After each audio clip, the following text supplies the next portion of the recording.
बेटा Indian penal code 1860। सबसे पहले ये लॉ है क्या समझो। इंडियन पीनल, पीनल का मतलब पेनल्टी, पनिशमेंट। तो ये वाला कोड किसको डिफाइन करता है? मोस्टली पनिशमेंट को। ठीक है, उससे पहले आप बोलोगे अमित सर ये बात तो आपने क्राइम में भी की थी, किसमें? Civil criminal procedure code. अब ध्यान से बेटा, CRPC एंड IPC का पहले डिफरेंस समझो। ठीक है, फिर हम आगे मूव करेंगे। बहुत ही स्लोली बेटा इस चैप्टर को लेके जाएंगे। 2 लेक्चर लग जाए कोई फर्क नहीं पड़ता, लेकिन इस चैप्टर से क्वेश्चन बहुत ही ज्यादा आते हैं। और इस चैप्टर को पढ़ने के बाद आपका कॉन्फिडेंस लेवल भी ज्यादा बूस्ट होगा। किस चीज को करने में? क्राइम को करने में। क्यों? क्योंकि बेटा सीख जाओगे यहाँ पे क्या चीज चीटिंग होता है, क्या मर्डर होता है। ठीक है, चलो सबसे पहले बात करते हैं बेटा किसकी? क्रिमिनल प्रोसीजर कोड क्या है। हमने इसमें क्या पढ़ा था? क्रिमिनल प्रोसीजर कोड जो है प्रोसीजरल लॉ है, ये ना क्रिमिनल प्रोसीजर, यानी ये कौन सा लॉ है बेटा? प्रोसीजरल। इसमें हमने क्या सीखा था?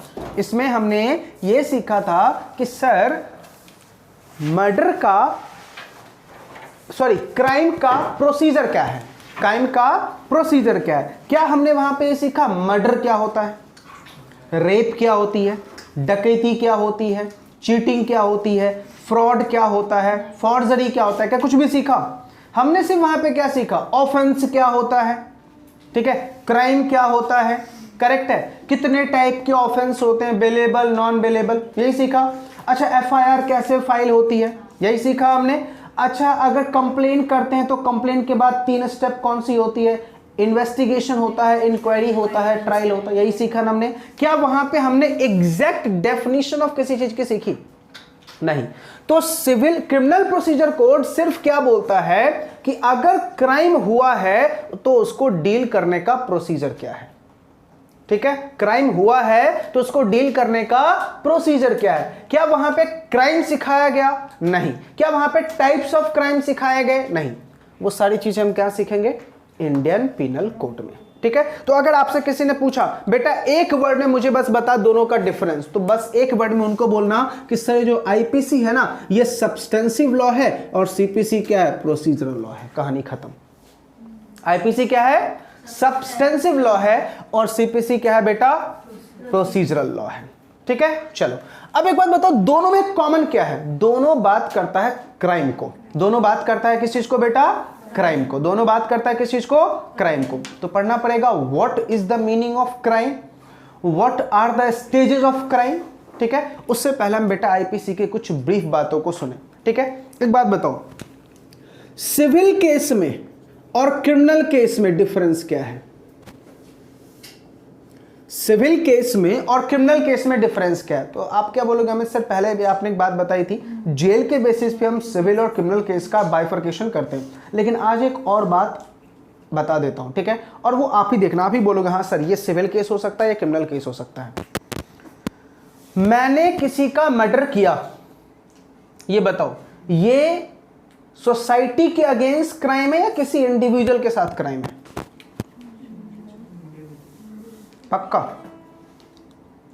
चलो ठीक है, एग्जांपल लेते हैं। मैंने आज साक्षी का क्लास में ही मर्डर कर दिया। ठीक है, इसके पापा ने बोला ठीक है कोई बात नहीं, कर दिया चलेगा। ठीक है, कर दिया चलेगा। हम अमित सर के ऊपर कोई केस फाइल नहीं करने वाले। ठीक है, कोर्ट क्या बोलेगा? इसके पापा की आरती उतारू आपकी? वो क्या बोलेंगे? सर वो तो हमारे साथ हुआ है ना। बेटा तेरे साथ हुई, सोसाइटी के साथ हुआ। अगर ऐसे अमित को छोड़ दिया ना तो क्लास में बच्चे ही नहीं दिखेंगे। फिर समझ में आ रहा है नहीं आ रहा? It is a crime against the society. जिसके साथ हार्म हुआ वो भले मुझे माफ कर दे, लेकिन लॉ मेकर थोड़ी माफ करने वाला। आई बात है समझ में?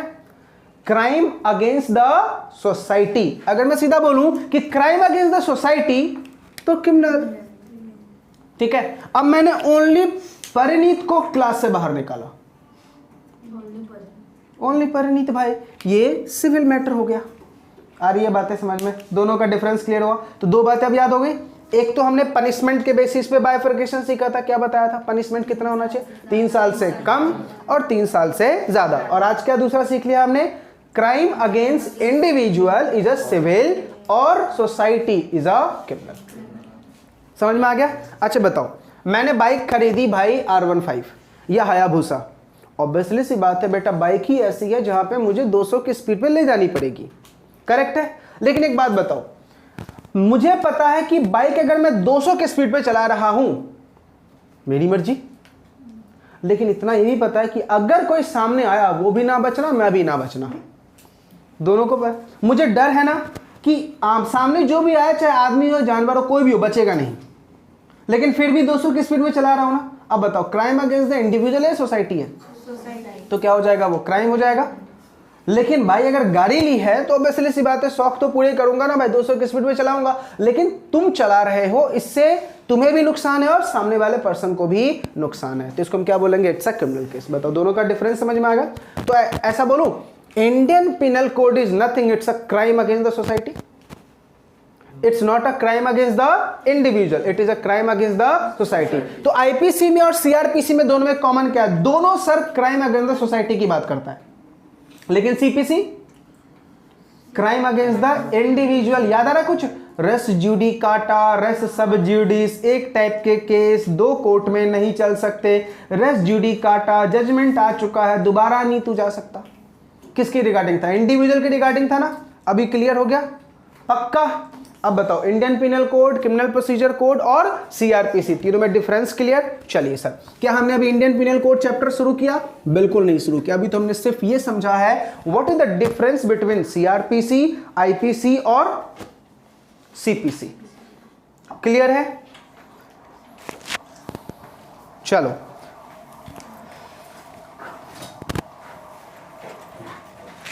अब बेटा हम बात करते हैं Indian penal code 1860। Pen pencil हाथ में रखो, आज लिखना पड़ेगा उसमें कुछ ज्यादा चीजें, ठीक है। सबसे पहले बात करते हैं बेटा किसकी, Indian penal code 1860। Indian penal code 1860 कब आया, कैसे आया, क्यों आया, इन सब चीजों को डील करते हैं। पेज नंबर बेटा 174, ठीक है। बोलूं? चलिए, जो आपका इंडियन पिनल कोड 1860, मेरे नोट्स में कंसेप्ट ऑफ क्राइम लिखा हुआ है, ऊपर में स्पेस खाली है, वहां पे लिखो आईपीसी, वहां पे लिखो आईपीसी, ऊपर में जो भी छोटा सा स्पेस खाली है वहां पे लिखो आईपीसी, इंडियन पिनल कोड 1860।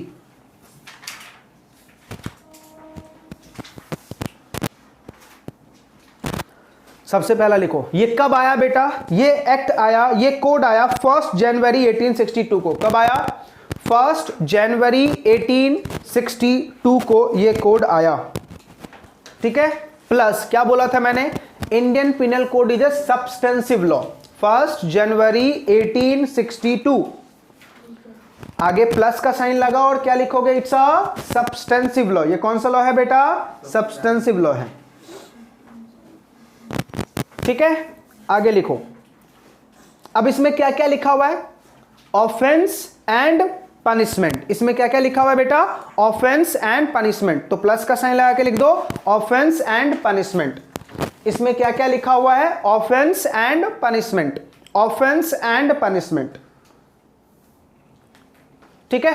अब बेटा इंडियन पिनल कोड जो है ना बहुत बड़ा है, एलएलबी में बहुत इंटरेस्टिंग टॉपिक इसी को माना जाता है, और बच्चे शिद्दत से पढ़ते हैं, क्यों, मजा आ रहा होता है, क्राइम चल रहा होता है, मर्डर चल रहा होता है, तो उसमें मजा आते हैं बच्चों को, ठीक है।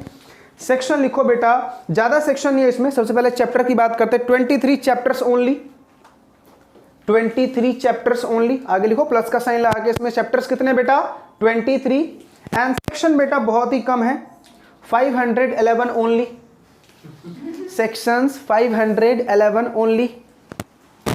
ये बेटा एलएलबी वाले बच्चों को ये सारा पढ़ना होता है, अपन के सिलेबस में इतना नहीं है, मोस्टली 10 सेक्शन पढ़ाऊंगा काउंट करके मैं, ठीक है। बोलो थैंक यू, ओनली 10 सेक्शन बेटा पढ़ेंगे हम। तो बेटा बताओ इंडियन पिनल कोड का स्ट्रक्चर समझ में आ गया, क्या क्या इंडियन पिनल कोड का स्ट्रक्चर, कब आया ये, 1 जनवरी 1862 को। ये सब्सटेंसिव लॉ है, इसमें ऑफेंस एंड पनिशमेंट की बात की गई है, और ये चैप्टर इसमें 23 है, और सेक्शन कितने बेटा 511, जो हमारे सिलेबस के बाहर है एकदम, ठीक है। अपन को इतना ध्यान नहीं रखना। तो स्ट्रक्चर समझ में आ गया इंडियन पिनल कोड का। चलिए अब हम इंडियन पिनल जुडिक्शन की बात करेंगे। तो ये जुडिक्शन वाली बातें जो है ना, मेरे नोट्स में अगर आप ढूंढोगे तो ये आपको मिलेगा पेज नंबर 176 पे। पेज नंबर 176 पे, एप्लीकेबिलिटी और jurisdiction of Indian penal Code, applicability और jurisdiction of Indian penal Code. अब ये चीजें हम बेटा इसको दो पार्ट में पढ़ेंगे, ठीक है। हम क्या पढ़ रहे हैं, जुडिक्शन और applicability of Indian penal code. ध्यान सुनना बेटा, इंडियन पीनल कोड की जो एप्लीकेबिलिटी है और जुडिक्शन है वो है एक इंट्रा टेरिटरी, इंट्रा टेरिटरी का मतलब विद इन इंडिया, ठीक है, और एक्स्ट्रा टेरिटरी इसका मतलब without India, very good, outside India.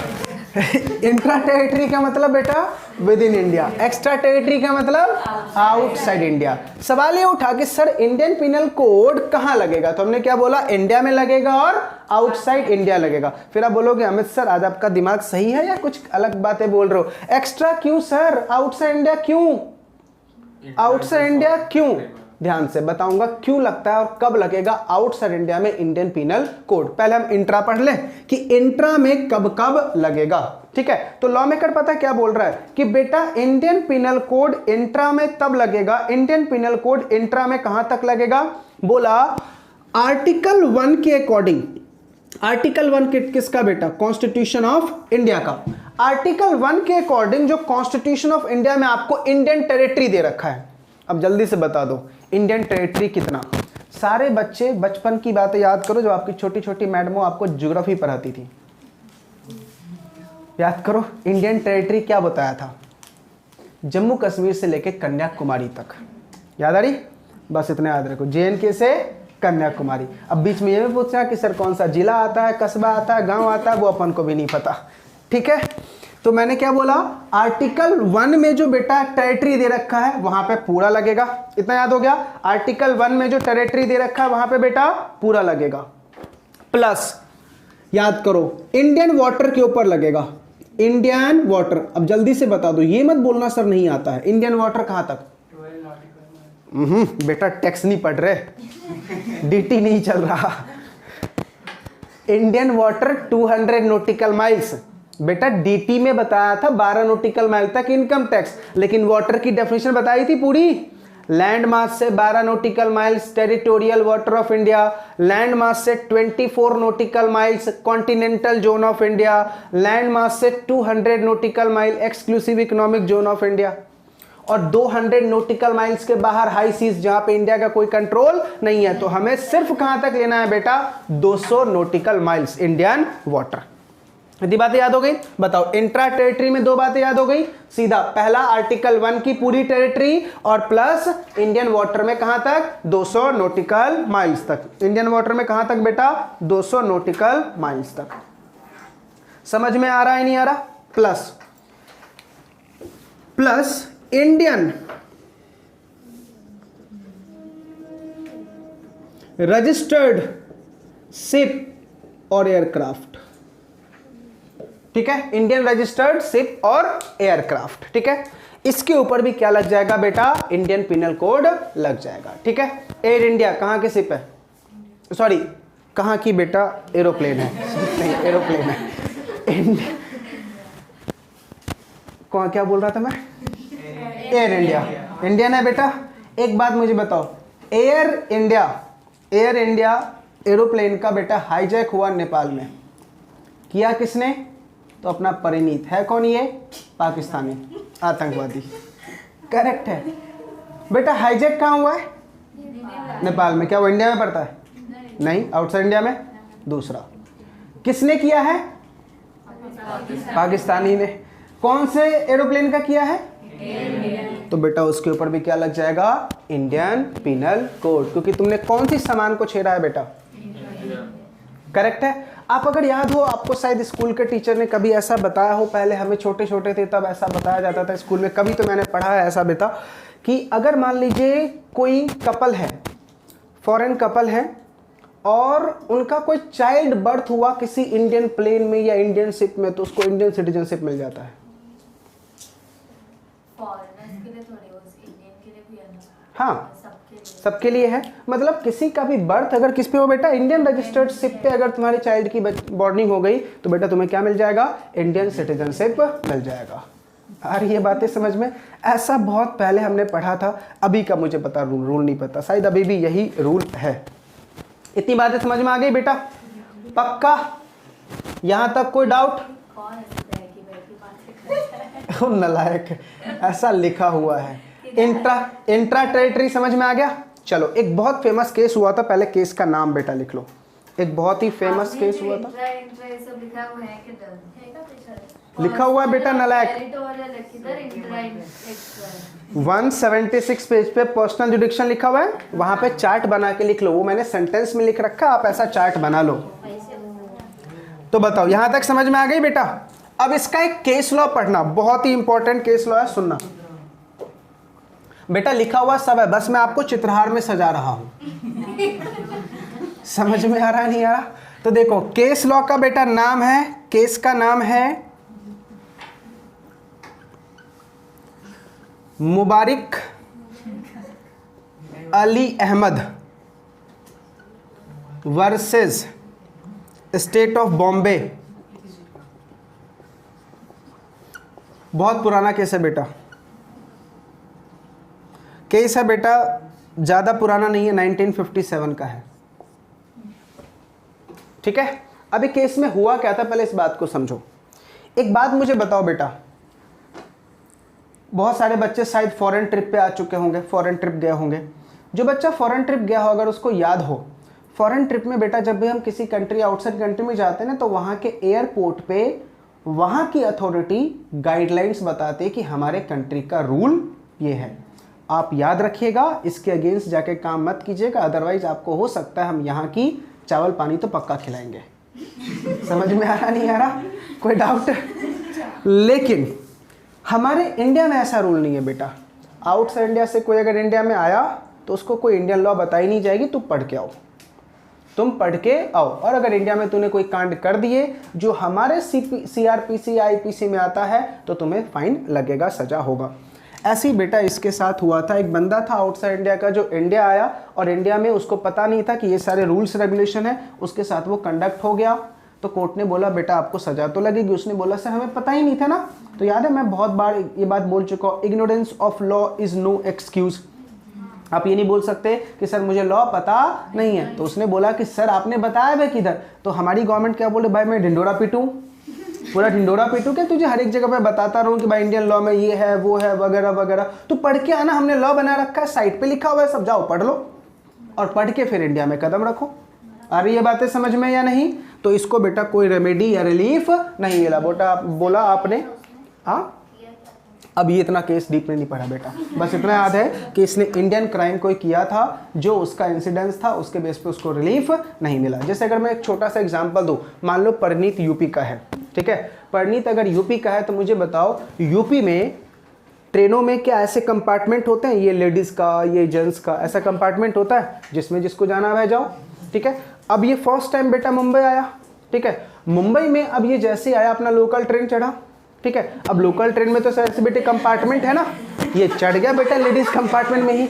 अब दो पॉसिबिलिटी हो सकती है, या तो अंदर वाली लेडीज इसको बाहर फेंक दे, ठीक है, या तो ऐसा हुआ कि अगर ये मान लो प्लेटफॉर्म पे पहुंचा और गलती से पुलिस वाले ने इसको देख लिया, ठीक है, या अंदर ही बेटा सिविल ड्रेस में एक लेडी खड़ी हुई थी, ठीक है, इसको पता ही नहीं चला कि भाई वो पुलिस वाली है, बस जैसे इसने उतरा पकड़ लिया इसको। अब ये वहां पे कितना ही बोल ले कि आंटी आंटी मैं तो यूपी से आया हूं, ठीक है, मैं तो यूपी से आया हूं, सो मुझे पता ही नहीं है मुंबई में ऐसा भी कुछ होते हैं। तो क्या बोलेगी वो, बेटा पढ़ के आना चाहिए था, समझ के आना चाहिए था, किसी से पूछ लेता।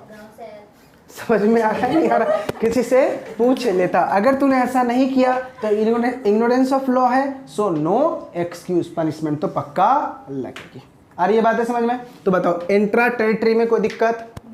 पक्का नहीं ना? चलिए, तो हमने क्या पढ़ लिया बेटा कि इंट्रा टेरिटरी हमारा खत्म। अब आप बात करते हैं बेटा एक्स्ट्रा टेरिटरी की। बात किसकी करेंगे हम बेटा? एक्स्ट्रा टेरिटरी में। तो देखो एक्स्ट्रा टेरिटरी में क्या क्या प्रोविजन है। अगर कोई इंडियन सिटीजन है, अगर कोई इंडियन सिटीजन है जिसने क्राइम जाके किया है आउटसाइड इंडिया में, इंडियन सिटीजन है जिसने क्राइम जाके कहां किया है बेटा? आउटसाइड इंडिया में, तो भी तेरे ऊपर आईपीसी लगेगा, क्योंकि तू है कौन?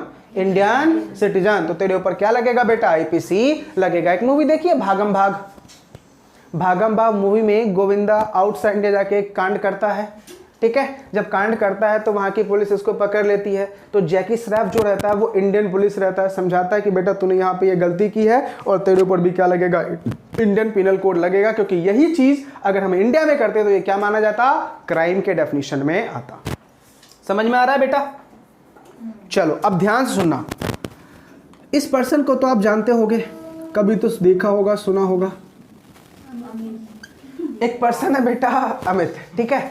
इस पर्सन ने क्या किया बेटा, आउटसाइड इंडिया में बैठे बैठे, आउटसाइड इंडिया में बैठे बैठे, मान लो ये जो बंदा है ये यूएसए में है, ठीक है, और यूएसए में बैठे बैठे क्या किया है उसने बेटा, इंडियन कंप्यूटर को हैक किया है, इंडियन कंप्यूटर को हैक किया है और उससे बेटा 3-4 करोड़ रुपए निकाले। एक बात मुझे बताओ, क्या इसके ऊपर लगेगा भाई मैं इंडिया में हूं? नहीं हूं ना, हूं कहां, आउटसाइड इंडिया में। आउटसाइड इंडिया से बैठे बैठे कौन से कंप्यूटर को मैंने हैक किया, इंडियन कंप्यूटर को, वहां से क्या कमाए, पैसे। तो क्या मेरे ऊपर इंडियन पिनल कोड लगेगा? लॉ मेकर ने बोला यस बेटा, तुम्हारे ऊपर क्या लगेगा, इंडियन पिनल कोड अप्लाई होगा। तो इसको हम क्या बोलते हैं बेटा, एक्स्ट्रा टेरिटरी, ठीक है। और लास्ट, अगर तुमने इंडियन प्लेन को या इंडियन शिप को क्या कर लिया बेटा, हाईजैक कर लिया, इंडियन प्लेन को या इंडियन शिप को क्या कर लिया बेटा, हाईजैक कर लिया, तो इस केस में भी आपके ऊपर क्या अप्लाई हो जाएगा, आईपीसी अप्लाई हो जाएगा। अब मुझे बताओ, ये तो जनरल सी बातें हैं, इसमें इतना टेक्निकल बातें मुझे दिखा नहीं, ये जनरल सी बातें। क्यों? कि क्राइम करने वाला इंसान किधर का है बेटा, इंडिया का है। क्राइम करने वाला इंसान किधर का है, इंडिया का। या जिस चीज के साथ तुम क्राइम कर रहे हो वो क्या है बेटा, इंडियन रजिस्टर्ड है। अच्छा, कभी कभी आपने देखा होगा मूवीज वगैरह में जितनी भी शिप्स वगैरह दिखाई जाती है, बोट वगैरह दिखाई जाती है, उस पर देखा होगा कंट्री के झंडे लगे होते हैं। समझ में आ गया? सोच के आंसर देना। सर एक शिप है जिसके ऊपर इंडियन फ्लैग लगा हुआ है, इसका मतलब शिप कहां की रजिस्टर्ड है? अब उस शिप पे अगर तूने कोई कांड किए तो लगेगा, आंसर है यस, वहां पे भी क्या लग जाएगा बेटा, इंडियन पिनल कोड अप्लाई हो जाएगा। करेक्ट है? तो बताओ, इंट्रा टेरिटरी और एक्स्ट्रा टेरिटरी दोनों समझ में आ गया, याद हो गए? अब इसको रट्टा मारने की जरूरत है, एग्जामिनेशन के लिए कुछ भी नहीं इंपॉर्टेंट है बेटा। हाँ, अगर बहुत ही मेरा अच्छा दिन है, बहुत ही ज्यादा अच्छा दिन है, बहुत ही ज्यादा, तो ये क्वेश्चन आ जाएगा एग्जाम में, समझा? और ऐसे अच्छे दिन हम अपने सपने में नहीं देखते हैं। समझ में आ रहा है मेरा?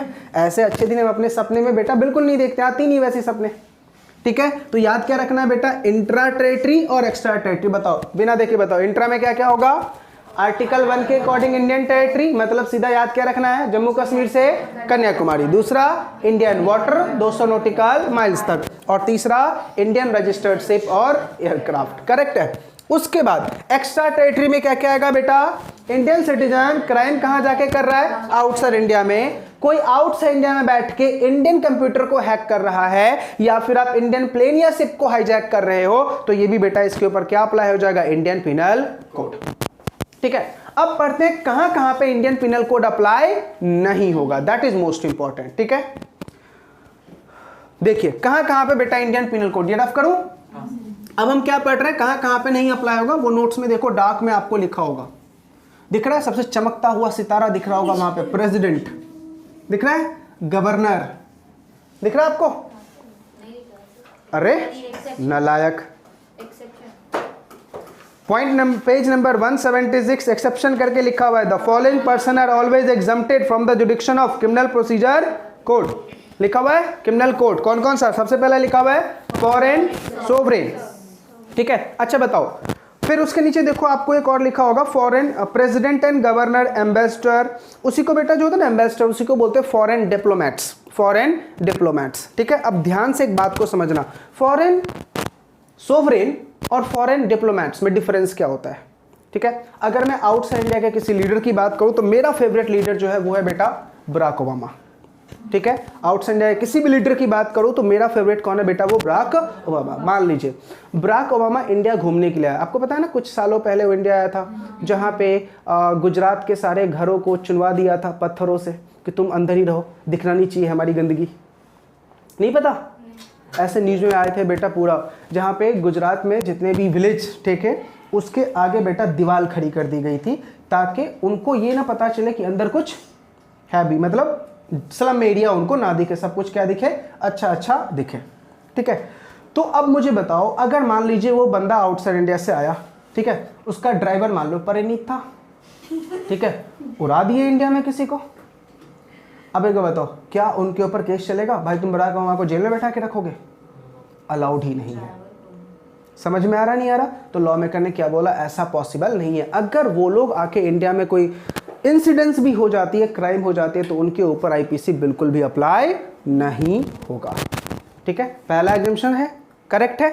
दूसरा, हमारे इंडियन प्रेसिडेंट के ऊपर इंडियन पिनल कोड अप्लाई नहीं होगा और गवर्नर के ऊपर बेटा इंडियन पिनल कोड अप्लाई नहीं होगा। तीन लोग समझ में आ गए। एक तो फॉरेन सोवरेन के ऊपर इंडियन पिनल, फॉरेन सोवरेन का मतलब फॉरेन गवर्नमेंट, उनके ऊपर इंडियन पिनल कोड नहीं लगेगा। दूसरा मैंने क्या बोला, प्रेसिडेंट ऑफ इंडिया के ऊपर इंडियन पिनल कोड नहीं लगेगा और गवर्नर के ऊपर इंडियन पिनल कोड नहीं लगेगा। ठीक है, एम्बेसी समझते हो ना, एम्बेसी, इसी को आप डिप्लोमैट्स भी बोल सकते हो। एम्बेसी समझते हो, हर एक कंट्री का दूतावास, यानी कंट्री को रिप्रेजेंट करने वाले लोग। अब मुझे बताओ, इंडियन एम्बेसी कहाँ होगी? इंडिया में होगी? नालायक, इंडियन एम्बेसी इंडिया में क्यों होगी भाई? आउटसाइड इंडिया होगी ना भाई। इंडिया को थोड़ी रिप्रेजेंट करना है, अपन को पता है व्हाट इज इंडिया। ठीक है भाई, पता किसको नहीं है? आउटसाइड इंडिया वालों को ना। तो हमारी एम्बेसी वहां पे होगी और यूएसए की एम्बेसी यहाँ होगी। समझ में आ रहा नहीं आ रहा? ऐसा क्यों होता है बेटा? एम्बेसी क्यों होता है? सो दैट वो रिप्रेजेंट कर सके, गाइड कर सके आपको, कि अगर आप किसी दूसरे कंट्री में जाते हो तो आपको सजेशन दे सके, गाइडेंस दे सके। इसलिए हम क्या बनाते हैं बेटा? एम्बेसी। तो क्या बोला, इनके ऊपर भी ये लॉ अप्लाई नहीं होगा। क्यों? क्योंकि इनका सोवरेन फंक्शन है भाई। इनका कौन सा फंक्शन है? सोवरेन। और हमने टॉट में ये बात पढ़ी थी। आ रही है बातें समझ में?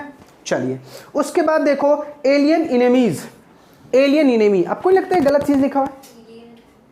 एलियन, अरे मतलब फिरंगी, आपको लगता है गलत चीज लिखा हुआ है? सर एलियन एनिमी के ऊपर अगर ये अप्लाई नहीं होगा तो मुझे बताओ कसाब के ऊपर क्यों लगा? समझ में आया? तो टोटली गलत बात लिखी, कट कर दो वहां से। समझ में आ रहा?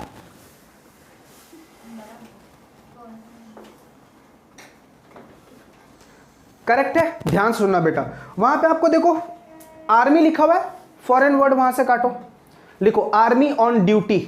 आगे लिख दो army on duty. Army on duty. अगर आर्मी ड्यूटी में रहते हुए किसी का मर्डर कर दे तो आईपीसी नहीं लगेगा। क्यों? क्योंकि वो जो भी कर रहा है वो सोवरेन फंक्शन में कर रहा है। समझ में आ रहा? कोई डाउट? आपने देखा एक मूवी आई थी, ये क्या नाम था, रुस्तम, और एक और मूवी और आई थी बेटा, वो अक्षय कुमार की थी ना, वो आर्मी का रोल प्ले करता। कौन सी मूवी थी वो? हॉलीडे। उसमें देखता आया था वो किस पे? आर्मी, क्या ड्यूटी पे था वो? नहीं, लेकिन उसमें दिखाया गया था ना कि वो ड्यूटी पे ना होते हुए के बावजूद भी विक्टिम्स को पकड़ रहा है, उसके अगेंस्ट एक्शन ले रहा है। याद रखना बेटा, आर्मी को कभी ड्यूटी ऑफ ही नहीं होती, उनका 365 डेज ड्यूटी रहता है। अगर कहीं भी उनको क्राइम होते हुए दिख गया, वो ड्यूटी पे हो या ना हो कोई फर्क नहीं पड़ता, वो एक्शन ले सकता है। तो उनके ऊपर ये बेटा क्या नहीं अप्लाई होता है? ये प्रोविजन अप्लाई नहीं होगा। आ रही है बातें समझ में? पक्का। एक मैंने मूवी देखी थी बेटा साउथ इंडियन, उसमें भी सेम हुआ था। एक आर्मी का बंदा था, उसके भाई को इंडिया में किसी ने मार दिया था। तो वो रहता था ये JNK में उसकी पोस्टिंग थी। जब वो इंडिया में आया तो वो ड्यूटी पे नहीं था, लेकिन फिर भी अपने आर्मी के पावर्स का इस्तेमाल करके उसने उस विक्टिम को खोज निकाला और उस विक्टिम की तलाश गवर्नमेंट ऑफ इंडिया कितने दिनों से कर रही थी, ढूंढ लिया। इसलिए बेटा आर्मी वालों की रिस्पेक्ट ज़्यादा है, क्योंकि उनके काम करने का तरीका हमारे नॉर्मल पुलिस के काम करने के तरीके से 100 गुना बेटर होता है, क्योंकि उनकी सोच, दिमाग सब बेटा बिल्कुल ही अलग होती है। समझ में आ गया? चलिए, तो ये बेटा आपको पता चल गया इंडियन पिनल कोड कहाँ लगेगा और कहाँ नहीं लगेगा। इतनी बातें समझ में आ गई? पक्का? आगे चले?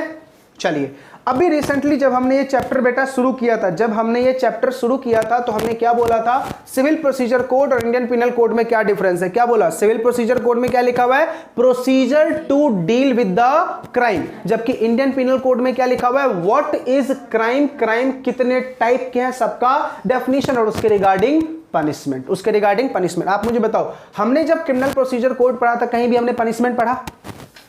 सिर्फ क्या पढ़ा? कितने टाइप के ऑफेंस होते हैं, बेलेबल है, नॉन बेलेबल, एंटीसिपेटरी बेल है, कॉग्निजेबल है या नॉन कॉग्निजेबल, ऐसा ही पढ़ा था। क्या वहां पे हमने कोई पनिशमेंट की बात की कि भाई मर्डर होगा तो कितना सजा मिलेगा? नहीं ना। आज हम वो सारी चीजें सीखेंगे कि बेटा कौन से पनिशमेंट के लिए कितना फाइन लगता है। वो सारी चीजें कहां लिखी हुई है? इंडियन पिनल कोड में। ठीक है, चलिए अब आपसे एक छोटा सा डिफरेंस पूछता हूं। सारे बच्चों को वो चैप्टर मैंने पढ़ा दिया है। टॉर्ट में और इंडियन पिनल कोड में क्या डिफरेंस है? टॉर्ट में और इंडियन पिनल कोड में क्या डिफरेंस है? सिंपल, परिधि बोल रही है सर सिविल और क्रिमिनल। टॉर्ट जो है ओनली सिविल केस के ऊपर लगता है और जबकि इंडियन पिनल कोड किसके ऊपर लगता है? क्रिमिनल केसेस के ऊपर अप्लाई होता है। यहां तक समझ में आ गया? पक्का। चलिए अब हम सीखेंगे हाउ टू डू क्राइम। अब क्या सीखेंगे? क्राइम करना कैसे है और क्राइम का मतलब क्या होता है। चलो, उम्मीद करता हूं आप सबको मैंने क्राइम का डेफिनेशन बेटा कहां बताया था? क्रिमिनल प्रोसीजर कोड में। साक्षी नींद आ रही है ना? चलो बताओ जल्दी से, क्राइम का मतलब क्या है? तो हमने वहां पे क्या पढ़ा था बेटा? 3 बातें होनी चाहिए। क्या? ह्यूमन बीइंग, ह्यूमन इंसिडेंस, नलायक, ह्यूमन बीइंग, करेक्ट है। उसके बाद मेंस रिया, उसके बाद 100% बेटा आप लोग पास हो, दिल जीत लिया आज तो आपने। क्या क्या बताया बेटा? क्राइम में ह्यूमन बीइंग, मेंस रिया और एक्टेस रिया। ह्यूमन बीइंग, मेंस रिया और एक्टेस रिया, करेक्ट है। चलो बताओ, ह्यूमन बीइंग होना चाहिए, करेक्ट है। आपने बेटा कभी मूवीज वगैरह देखी है? मूवीज में देखा होगा जब कोई इंसान क्राइम करता है ना बेटा, तो उसके बाद क्राइम करने के बाद वो मेंटली या फिजिकली हैंडीकैप होने का एक्टिंग करता है ना? जैसे फॉर एग्जांपल परनीत ने मर्डर किया। हाँ बोलो बोलो, कुछ तो बोल रहा था। अच्छा हाथ उठा के बोल रहा था सर मैं ही हूं। देखो, परनीत ने बेटा मर्डर किया, ठीक है, और मर्डर करते हुए उसको राहुल ने देख लिया, करेक्ट। एक बात मुझे बताओ, राहुल ने कौन सा मर्डर करते हुए देखा? कॉग्निजेबल ना, कॉग्निजेबल ऑफेंस है ना भाई, तो उसके पास राइट है ना कि वो उसकी कंप्लेन कर सकता है। ऐसा हमने क्रिमिनल में पढ़ा था। कौन सा सेक्शन था बेटा? सर ये हरकतें आप करते ही क्यों? पहले ये बताओ, क्यों पूछ रहे हो तो ऐसी बातें? 154 याद है? अगर तूने कोई कॉग्निजेबल ऑफेंस किया है तो नियरेस्ट पुलिस स्टेशन में जा, उसकी बातें रिपोर्ट कर। अगर वो ना लिखे तो सुपरिटेंडेंट को कंप्लेन कर, पुलिस वाला सुपरिटेंडेंट तुरंत एक्शन लेगा। 155 में अगर कौन सा वाला होगा बेटा? नॉन कॉग्निजेबल होगा तो वो एक्शन नहीं लेगा, मजिस्ट्रेट के पास जाएगा, मजिस्ट्रेट जब बोलेगा तब वो एक्शन लेगा। अब बताओ, वहां पे हमने पढ़ा था ह्यूमन बीइंग होना चाहिए। अब बेटा परनीत क्या करने लगा? पागलों की एक्टिंग करने लगा, करेक्ट है। मर्डर किया और फिर पागलों की एक्टिंग बेटा करने लगा। तो सवाल ये उठा कि सर वो ह्यूमन बीइंग तो है, लेकिन क्या वो कैपेबल है क्राइम करने के लिए? नहीं। तो आपको क्या देखना है? ह्यूमन बीइंग भी होना चाहिए प्लस वो कैपेबल भी होना चाहिए। और हमारी इंडियन लॉ क्या बोलता है? कौन कौन कैपेबल नहीं है भाई? पागल है, वो कैपेबल नहीं। क्यों? उसका बुद्धि एक जगह पे है नहीं, बुद्धि बेटा एक जगह पे है नहीं, उसके तार कभी इधर जुड़ रहे होते हैं कभी उधर जुड़ रहे होते हैं। जब कनेक्शन ठीक होता है तो सही काम करता है, जैसे ही कनेक्शन डिसबैलेंस हुआ बेटा वो गलत करना शुरू कर देगा। तो उसकी बुद्धि सही ठिकाने पे नहीं है, करेक्ट है। हाँ वही तो बोल रहा हूँ ना भाई, एक्टिंग कर रहा है भाई, क्राइम किया ना उसने। दूसरी बात बेटा ध्यान से सुनो, मैंने क्या बोला? माइनर। आपको पता है इंडिया में माइनर को रिलैक्सेशन दी जाती है, माइनर को रिलैक्सेशन दी जाती है। कैसे? जैसे आपको पता होगा दिल्ली का रेप केस, ठीक है, माइनर था एक बंदा, उसको जुवेनाइल में रखा गया और फिर रिलीफ कर दिया गया। तो बोला ह्यूमन बीइंग जरूरी है, लेकिन वो ऐसा इंसान होना चाहिए जो कैपेबल होना चाहिए फॉर ऑफेंस। समझ में आ गया? पहली बात क्लियर हो गई। अच्छा अब बताओ मेंस रिया। मेंस रिया का मतलब क्या बताया था? अगेन बेटा वेरी गुड, गिल्टी माइंड, ये हमने पढ़ा था। लेकिन आज बताता हूं बेटा मेंस रिया के 3 अलग अलग टाइप के प्रकार, ठीक है। 3 अलग अलग टाइप के बेटा क्या होते हैं? मेंस रिया होते हैं, ठीक है। ऐसी आपने बातें बेटा पढ़ रखी है ऑलरेडी कहीं ना कहीं। चलो बताऊं, एक तो होता है इंटेंशनल। एक क्या होता है बेटा? इंटेंशनल। और एक होता है नेग्लिजेंस। एक क्या होता है बेटा? नेग्लिजेंस। और एक होता है रेकलेसनेस। रेकलेसनेस, ये तीनों वर्ड सुने सुने हैं ना? ऐसा तो नहीं लग रहा सुना सुना सा? सुना है ना कभी? बताओ इंटेंशनल का मतलब क्या होता है? जानबूझ के। ऑब्वियसली सी बात है सर, ये तो गिल्टी माइंड पक्का ही होगा, यानी ये मेंस रिया बिल्कुल है, ठीक है। एक होता है नेग्लिजेंट। एग्जांपल दो कोई। नहीं पता होने के बावजूद भी हो जाता है ऐसा, ये नेग्लिजेंट। चलो ध्यान से मान लेते हैं बेटा परिणीत डॉक्टर है। परिणीत क्या है बेटा? डॉक्टर है, करेक्ट है।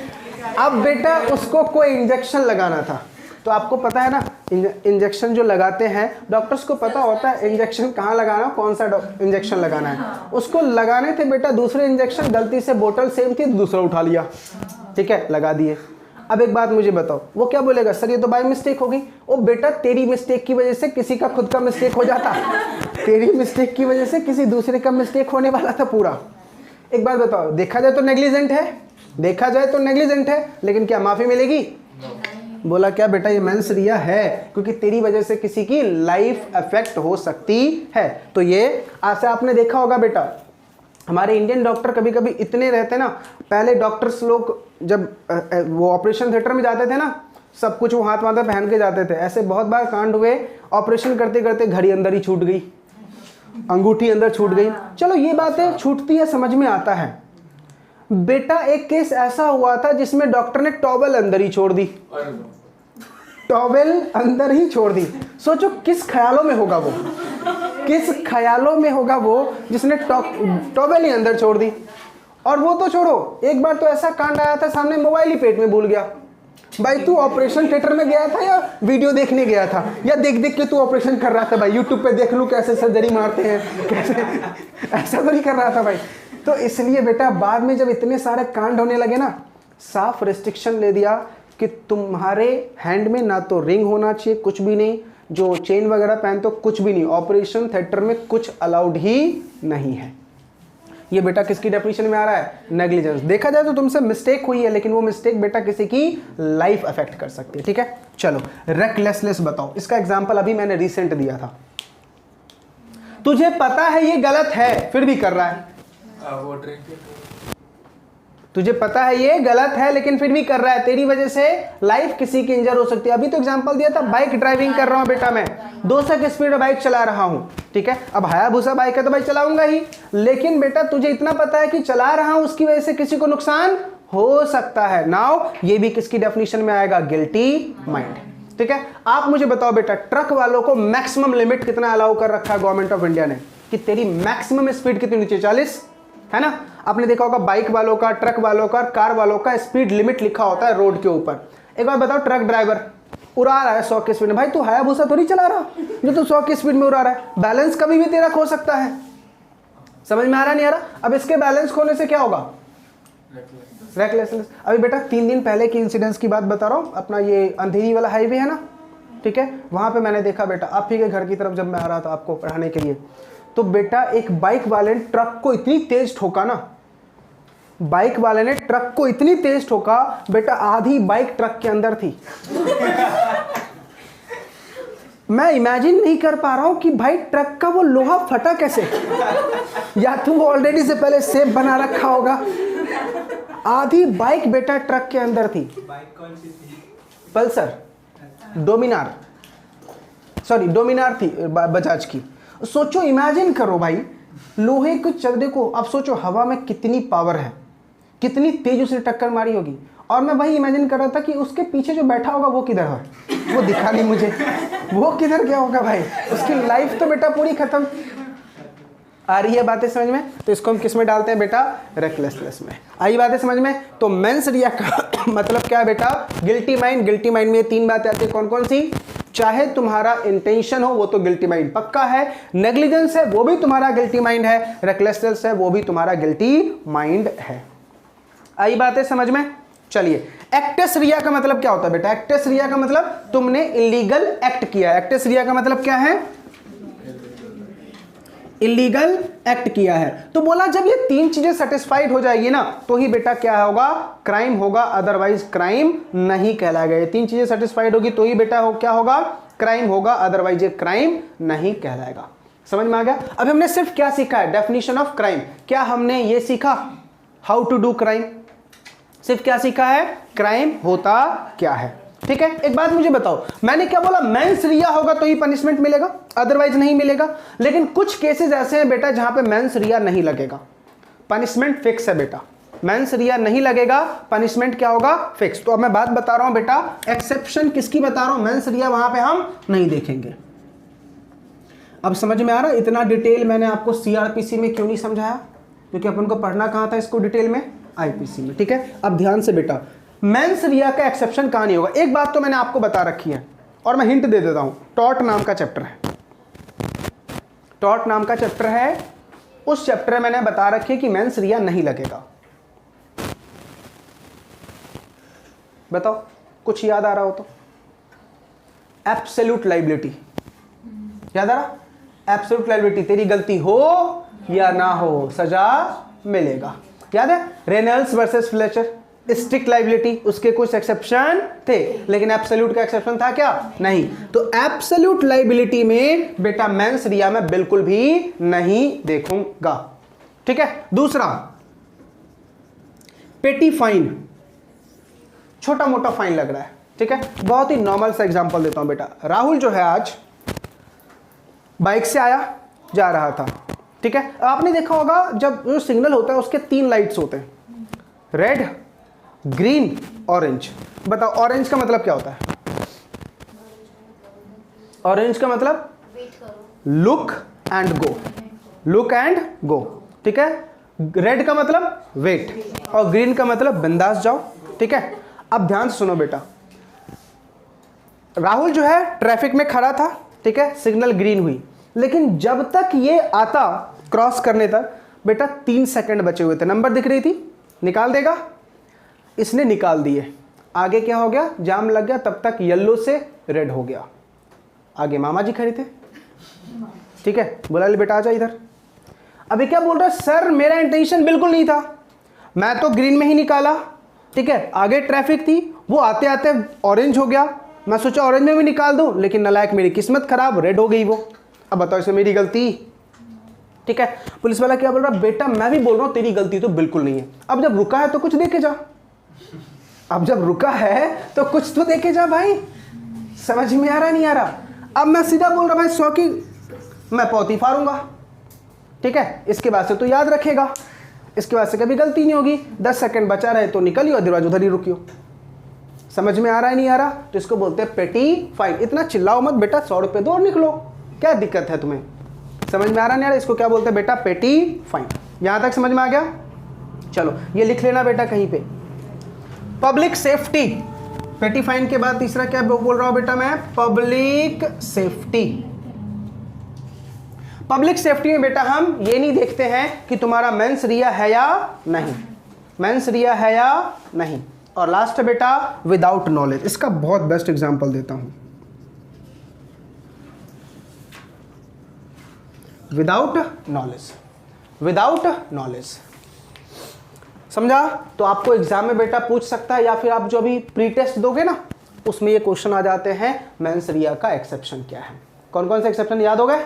पहला क्या बोला मैंने? Absolute liability, petty fine, public safety and without knowledge. इन सारे केस में अब बताओ, पब्लिक सेफ्टी का एक एग्जांपल देता हूं और विदाउट नॉलेज का एग्जांपल देता हूं। आपने देखा जाठों की फैमिली में और पंजाबियों फैमिली में जब शादी होती है ना बेटा, वो लोग मतलब जोश जोश में बंदूक फायर करते हैं, ठीक है।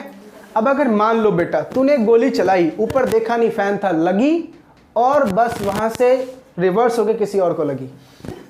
ऐसा बेटा हुआ था, एक इंसिडेंस हुआ था, पंजाब या ये जाठों की शादी हुई थी, गोली फायर की और गोली घूम फिर के बेटा लड़के को जाके लग गई, ऑन द स्पॉट डेथ। दूल्हे को जाके ही लग गई, ऑन द स्पॉट बेटा क्या हो गया, वो डेथ हो गया। ऐसे बेटा केसेस यूपी वगैरह में होते हैं, फिर उसके बाद हरियाणा में होते हैं, पंजाब में होते हैं। तो लॉ मेकर ने क्या बोला कि बेटा देख, तूने गोली चलाया वो तो तेरी बातें थी, बम नहीं थे, तूने चला दिए, करेक्ट है, पटाखे नहीं थे तेरे पास फोड़ने के लिए, तू चला रहा है, लेकिन एक बात बता, तेरे एंजॉयमेंट के चक्कर में लोगों का तो इफेक्ट हो रहा है। ये पब्लिक सेफ्टी की सवाल है, अगर कुछ भी हो गया तो मैं इसके ऊपर क्या लगा दूंगा बेटा? मेंस रिया बिल्कुल भी नहीं देखूंगा, ठीक है। अब आ जाओ विदाउट नॉलेज। चलो विदाउट नॉलेज का एक एग्जांपल सुनो बेटा। एक बात मुझे बताओ, आप सब किसी रेस्टोरेंट के ओनर, ठीक है। अब आप तो खाना बनाओगे नहीं, आप तो रहोगे नहीं, कोई ना कोई मैनेजर होगा, आपके स्टाफ होंगे। मान लो आप सब गए थे बाहर घूमने के लिए, आपके किसी मैनेजर या स्टाफ ने कोई गलती की, याद करो टॉट क्या पढ़ा था?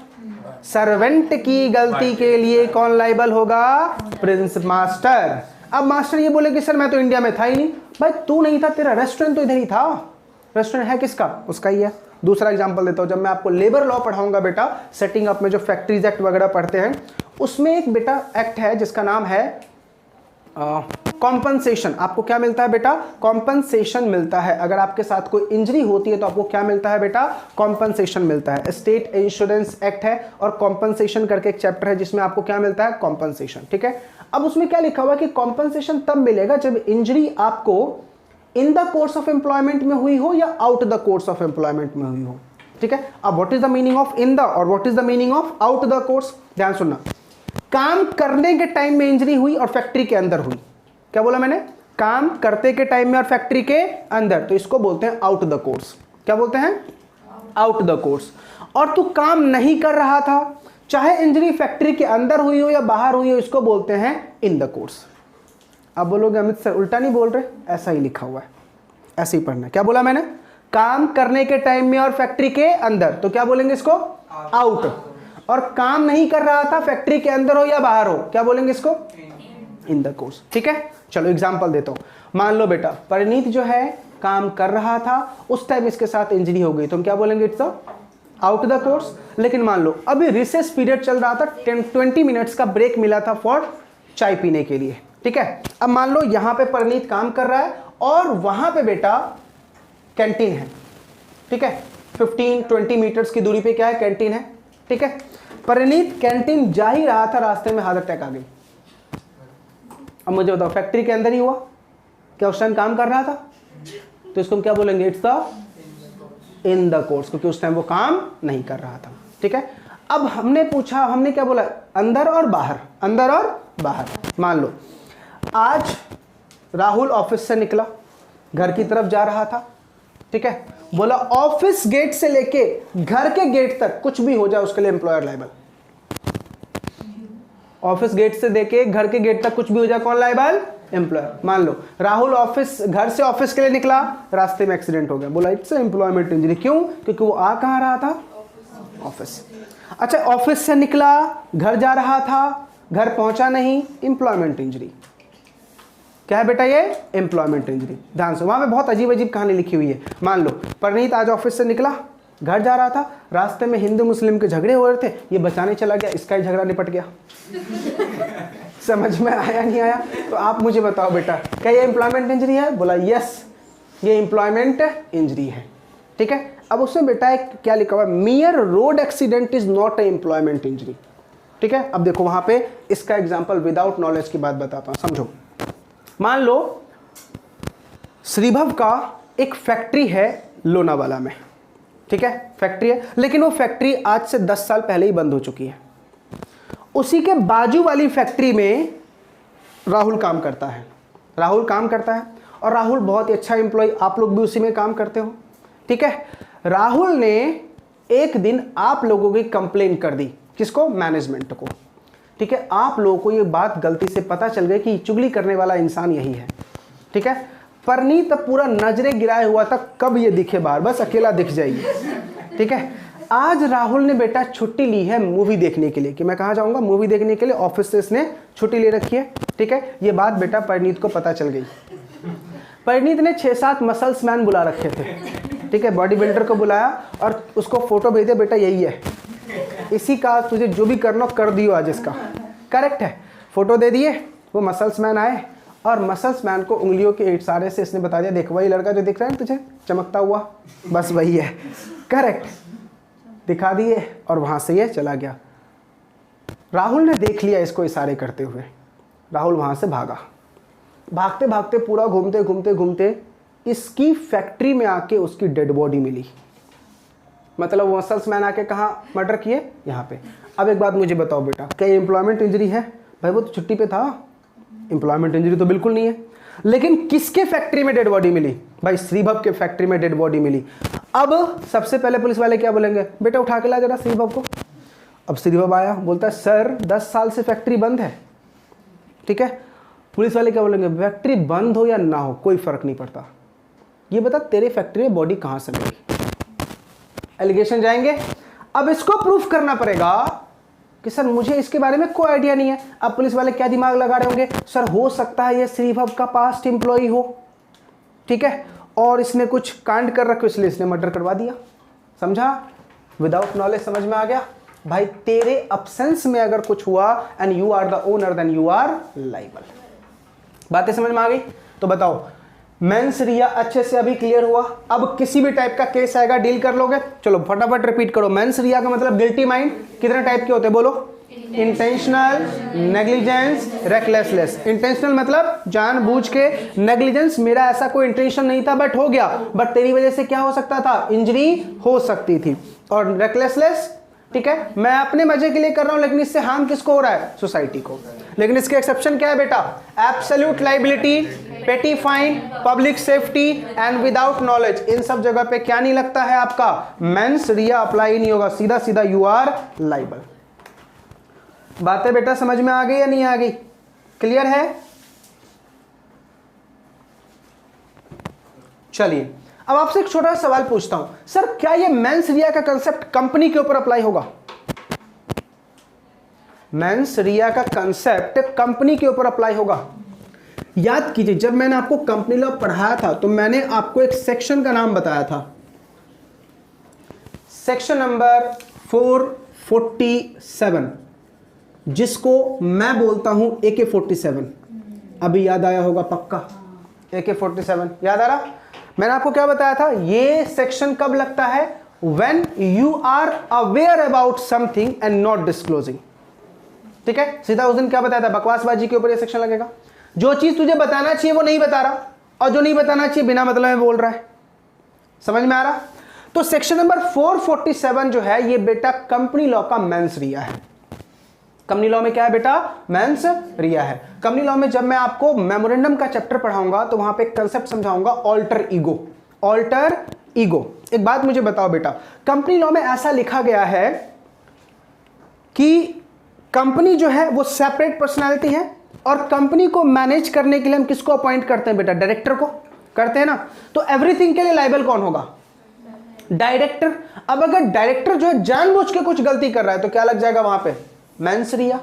जानबूझ के कुछ गलती कर रहा है, क्या लग जाएगा बेटा वहां पे? मेंस रिया। तो मुझे बताओ, कंपनी लॉ में डायरेक्टर के ऊपर मेंस रिया लगेगा, कंपनी सेक्रेटरी के ऊपर मेंस रिया लगेगा। क्यों? You are the corporate officers, और आपको सारी कंप्लाइंस पता होनी चाहिए। कंप्लाइंस होने के बावजूद अगर आप कोई क्वालिफिकेशन रिमार्क नहीं दे रहे हो, इसका मतलब आपका क्या है? मेंस रिया है, आपने कहीं ना कहीं से ब्राइब लिया है। तो कॉर्पोरेट में मेंस रिया का मतलब क्या है? कि आपने फिड्यूसरी पोजीशन का वॉयलेशन किया है। क्या वॉयलेशन किया बेटा? फिड्यूसरी पोजीशन का। इसका मतलब क्या होता है? Position of confidence and trust. याद है कल की क्लास में एग्जांपल दिया था कि आप किसी का ट्रस्ट तोड़ते हो तो ये फिड्यूसरी पोजीशन कहलाता है। क्लियर है? तो ध्यान से सुनो, कंपनी लॉ में फिड्यूसरी पोजीशन पे यानी मेंस रिया कहां पे लगता है? डायरेक्टर के ऊपर, प्रमोटर्स के ऊपर, जो प्रोस्पेक्टस अप्रूव करता है उन सब के ऊपर क्या लग जाता है बेटा? मेंस रिया लग जाता है।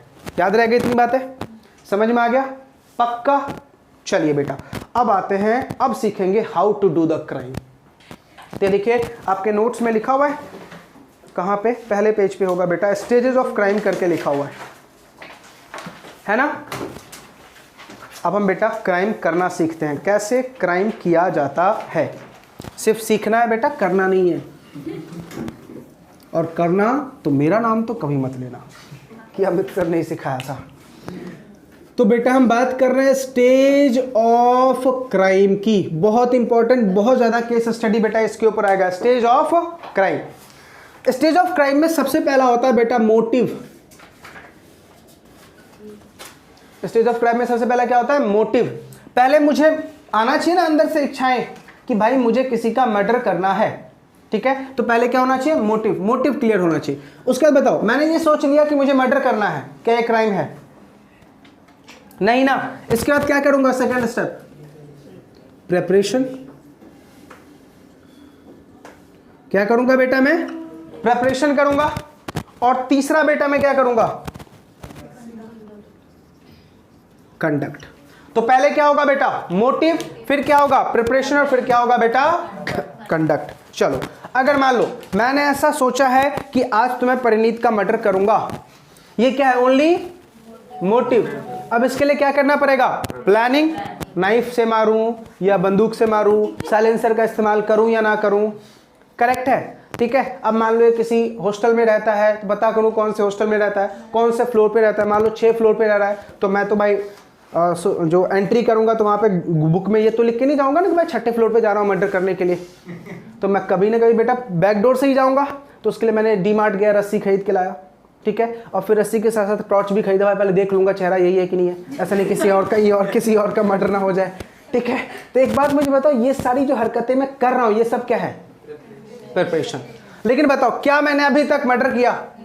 नहीं, ठीक है। तो मान लो मैंने मोटिव भी कर लिया कि आज मैं मारूंगा पक्का, ठीक है। चाकू बंदूक जो भी लेना था सब ले लिया। लेकिन बेटा जब कंडक्ट करने के लिए गया ना, तो परिणीत का मासूम चेहरा देख के मैंने बोला ना, नहीं करना। बताओ क्राइम हुआ? नहीं हुआ। क्या मुझे सजा होगी?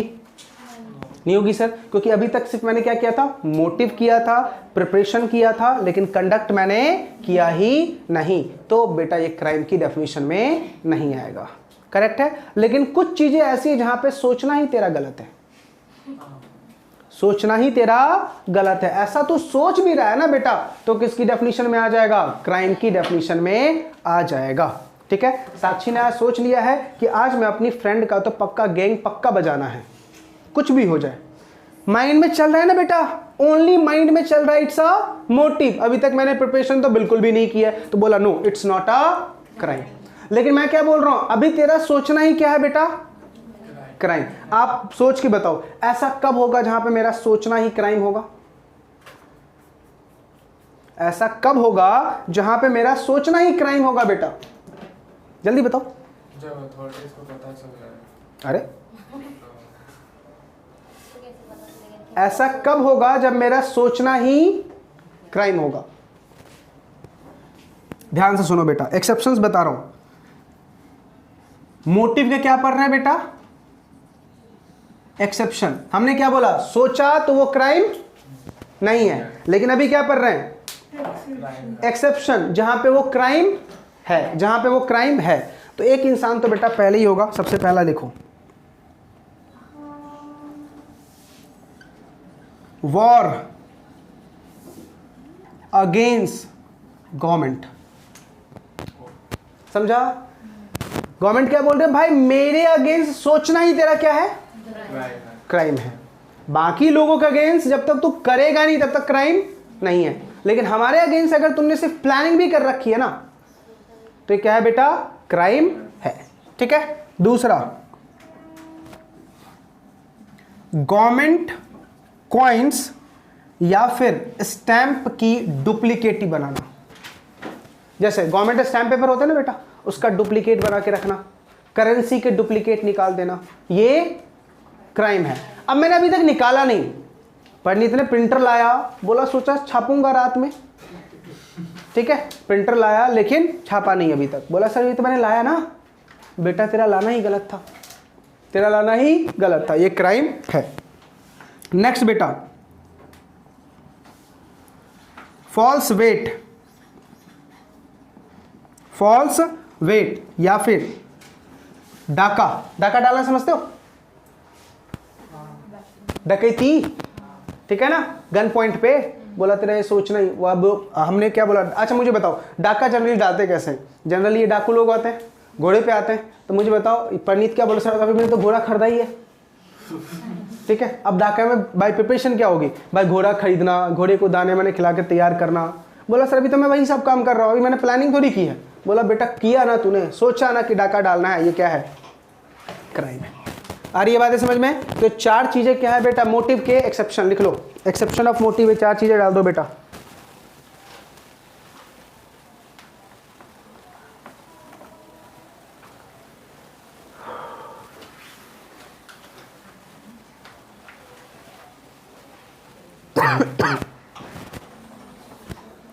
करेक्ट है। अब बेटा ध्यान से मेरी एक बात समझना, आपको शायद अगर इन ये क्राइम पेट्रोल या सावधान इंडिया देख के मर्डर का बता सकते हो सेक्शन कौन सा है?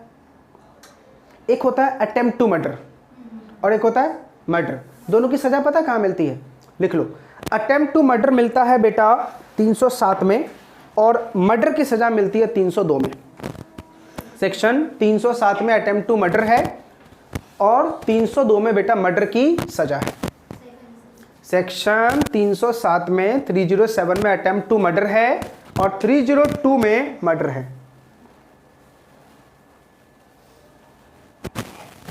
ठीक है, अब एक बात बता बेटा, जब मैं कंडक्ट कर दूंगा तो मुझे क्या लगेगा? सजा मिलेगी। जब मैं कंडक्ट कर दूंगा तो मुझे क्या मिलेगा? सजा मिलेगा। ध्यान से सुनना, इंडियन पिनल कोड में हर एक क्राइम के लिए पहले क्राइम क्या है वो डिफाइन किया गया है किसी न किसी पर्टिकुलर सेक्शन में, और फिर उसके और मल्टीपल सेक्शंस में उसकी सजा डिफाइन की गई है। समझा? पहले क्राइम डिफाइन किया, जैसे अभी मैं आगे पढ़ाऊंगा फॉर्जरी, तो उसका सेक्शन है। अब फिर फॉर्जरी का पनिशमेंट क्या, उसका अलग सेक्शन है। समझा? लेकिन जहां भी इंडियन पिनल कोड में अटेम्प्ट और सजा अलग अलग डिफाइन नहीं है, वहां पे सीधा 511 लगता है। क्या लगता है बेटा? 511, यानी पनिशमेंट और अटेम्प्ट सबके लिए सेक्शन एक ही रहेगा। अभी मैंने क्या बोला? अटेम्प्ट के लिए, मर्डर के अटेम्प्ट के लिए क्या है? 307, और मर्डर कर दिया तो 302।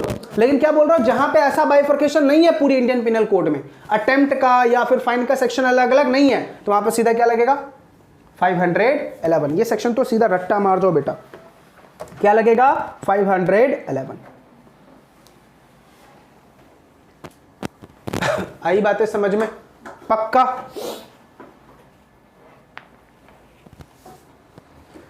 समझ में आया? अच्छा, आपने हमारे इंडियन कोर्ट की एक बात सुनी है, मूवीज वगैरह में देखी होगी या फिर कभी ऐसा सुना होगा किसी के मुंह से कि हमारी इंडियन कोर्ट ये बोलती है 100 गुनहगार छूट जाए चलेगा, लेकिन एक निर्दोष को सजा नहीं होनी चाहिए। उधर ही होगा।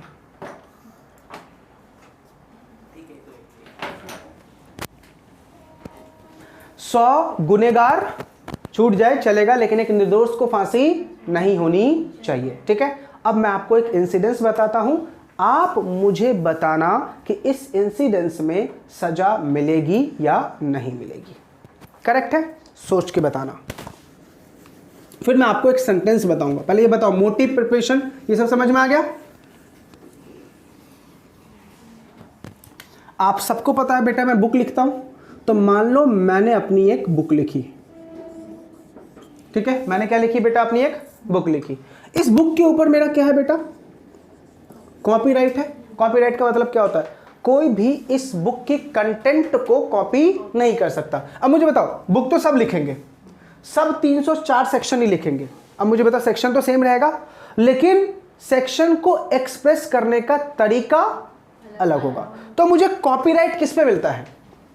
आपके एक्सप्रेशन के ऊपर, आपके कंटेंट के ऊपर क्या मिलता है बेटा? कॉपीराइट। मुझे बताओ, इनकम टैक्स में इनकम का मतलब तो सेम ही है ना, लेकिन इनकम को समझाने का तरीका अलग अलग हो सकता है। करेक्ट है? तो मैंने एक बुक लिखी, बुक के ऊपर मेरा क्या है बेटा? कॉपीराइट। ठीक है, मान लेते हैं मेरे इस बुक के कंटेंट जो है परिणीत ने चोरी किए। परिणीत ने क्या किया बेटा?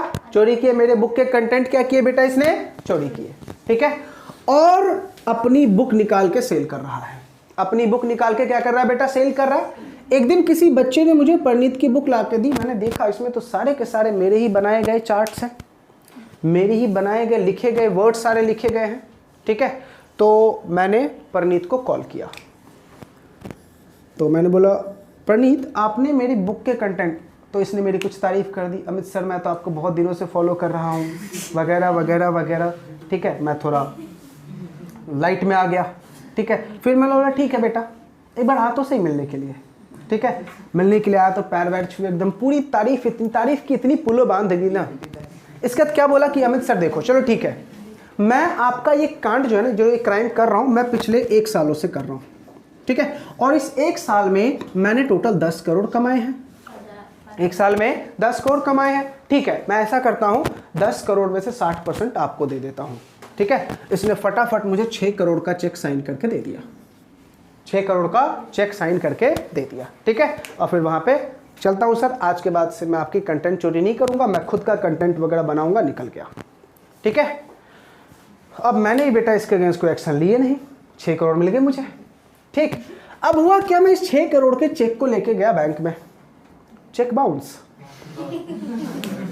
नालायक देखो सीख रहा है पूरा मेरे से। ठीक है, पूरा अप्लाई किया मेरे के ऊपर ही। ठीक है, 6 करोड़ का चेक बाउंस। अब इसने केस फाइल कर दिया। कि अमित सर ने गन पॉइंट पे मुझसे 6 करोड़ के चेक साइन करवाए थे? अमित सर ने गन पॉइंट पे मेरे से 6 करोड़ का चेक साइन करवाया था, इसने ऊपर मेरे केस फाइल कर दिया। एक बात मुझे बताओ, जब ये केस फाइल करेगा ये प्लेंटिफ, कोर्ट का मेरे पास लव लेटर आएगा, क्या लिखा होगा? अमित बेटा आज ही बहुत प्यार आ रहा है तेरे पे मुझे, ठीक है। अब मैं गया बेटा, अब मुझे क्या बोल रहे, पुलिस वालों का कॉल आया, बेटा अमित तू अपनी नाम ऐसे क्यों खराब कर रहा है, क्यों परनीत को तूने धमकी दी है, 6 करोड़ का चेक साइन करवाया वगैरह वगैरह। परनीत ने बोला तो मैंने भी बोल दिया, ठीक है सर जो करना है कर लीजिए, मैं क्यों प्रूफ करूं? एलिगेशन किसने लगाए हैं? उसको बोलो प्रूफ करने के लिए अमित सर के पास गन दिखा दे। सर मैं टीचर इंसान, पेन के अलावा गन आज तक छुई नहीं है, ठीक है, क्या मैं उठाऊंगा गन, ठीक है। बोला प्रूफ करो, मैं बोला मैं क्यों प्रूफ करूं? एलिगेशन किसने लगाया? प्लेंटिफ ने। और हमारा लॉ क्या बोलता है, प्रूफ कौन करेगा? प्लेंटिफ। डिफेंडेंट तो सिर्फ डिफेंस लेगा ना, मैं क्यों प्रूफ करूं, ठीक है। उसको बोलो प्रूफ करने को। बुलाया गया दोनों को। हाँ बेटा परनीत जरा बताइए गन किधर है अमित सर के पास? सर छुपा दिया होगा, अमित सर है, क्राइम करना वैसे ही जानते हैं, छुपा दिया होगा ही, इसमें आप मुझसे क्यों पूछ रहे हो, उनसे पूछो ना। नहीं बेटा एलिगेशन तो तूने लगाया है ना, दिखा गन। समझ में आ गया? अब हुआ क्या, अल्टीमेटली परनीत प्रूफ नहीं कर पाया, मतलब इसने झूठा केस लगाया था। तो बताओ क्या मैं एक्यूज्ड कहा जाऊंगा? नहीं, जब तक साबित नहीं होता तब तक मैं एक्यूज्ड नहीं कहा जाऊंगा। समझ में आ रहा नहीं आ रहा? पक्का। लेकिन आपको पता है हमारी सोसाइटी, जैसे ही आप पुलिस की जीप में गए ना, बारात आई थी, आप गए, ठीक है, 2 घंटे में छूट के आ गए नाश्ता पानी करके, फिर भी आपको क्या मान लेंगे वो? गिल्ट। भले ही तुम कितने भी अच्छे क्यों ना हो, ठीक है। रेपुटेशन थोड़ी ना थोड़ी तो बेटा जाती है, लेकिन हमारा लॉ क्या बोलता है? इसीलिए बेटा याद है अपन ने जब सीआरपीसी पढ़ा था तो उसका प्रोसीजर याद है? Investigation, inquiry, trial. ट्रायल में जाके हम पता करते कि भाई तू पापी इंसान है या नहीं। आ रही है बातें समझ में या नहीं? पक्का, ठीक है। तो चलो कहीं पे ये बात बेटा लिख लो, कहीं पे भी लिखो, नोट के तौर पे कहीं भी डाल दो।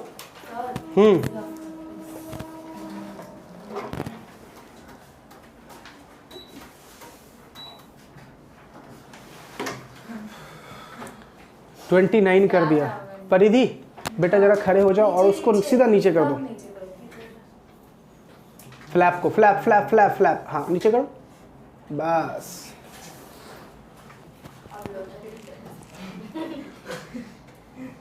ठंड नहीं लगी बेटा, 29 पे कर दिया। आ रही है क्या हवा? बस आ जाओ बेटा, लिखो note, accused is innocent. Accused is innocent. कौन होता है बेटा एक्यूज्ड? अरे नहीं, जिस पे वो हो गया, केस नहीं किया है क्राइम। सही बोला उसने फिर तो।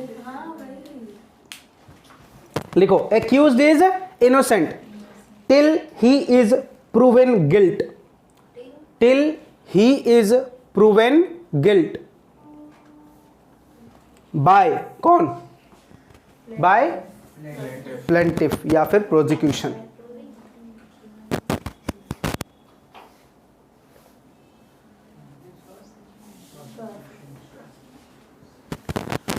चलिए यहां तक सारी बातें अच्छे से क्लियर हुई, सब कुछ समझ में आया? क्राइम क्या होता है, मेंस रिया क्या होता है, एक्टेस रिया क्या होता है, सब क्लियर? चलो बताओ, अब अगर मान लो मैं गिल्ट पाया गया, मैं अगर गिल्ट पाया गया तो मुझे क्या हो सकता है बेटा?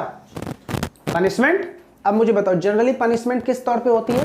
फाइन या फिर इम्प्रिजनमेंट? फाइन या इम्प्रिजनमेंट? और बोथ लाइफ इम्प्रिजनमेंट, डेथ। एक होता है इम्प्रिजनमेंट में सिंपल और एक होता है रेगेडियस।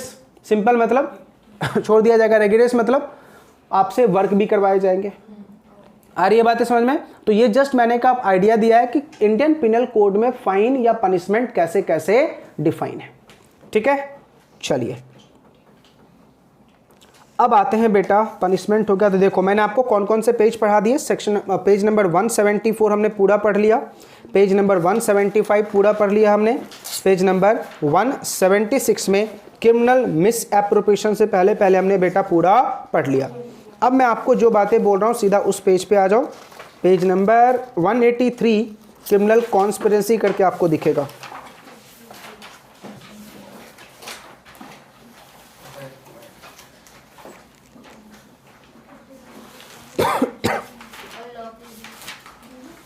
मिला? क्रिमिनल कॉन्स्पिरेंसी सेक्शन नंबर 120 करके आपको दिख रहा है बेटा? चलो सबसे पहले बताओ क्रिमिनल कॉन्स्पिरेंसी क्या होता है, हिंदी में क्या बोलते हैं इसको? किसी के साथ का क्रिमिनल कॉन्स्पिरेंसी का हिंदी मीनिंग क्या है? कभी तो सुना होगा, अच्छा मूवी वगैरह में तो ये वर्ड बहुत बार सुना होगा, जालसाजी। हिंदी में बोलते हैं बेटा जालसाजी, किसी के साथ मिलके किसी क्राइम को अंजाम देने का प्लानिंग करना, इसको क्या बोलते हैं बेटा? Criminal conspiracy. मान लो आज बेटा श्रीभव, परिणीत और राहुल तीनों मिलके ऐसा प्लान कर रहे हैं कि नीचे वाला एटीएम तो पक्का लूटेंगे, ये क्या है बेटा? Criminal conspiracy. आ रही बात है समझ में? चलो अब आप शायद वहां पे नहीं लिखा हुआ है, लिख लो क्रिमिनल कॉन्स्पिरेंसी की फाइन क्या क्या है, लिख लो जरा। Punishment up to 6 month, punishment up to 6 month.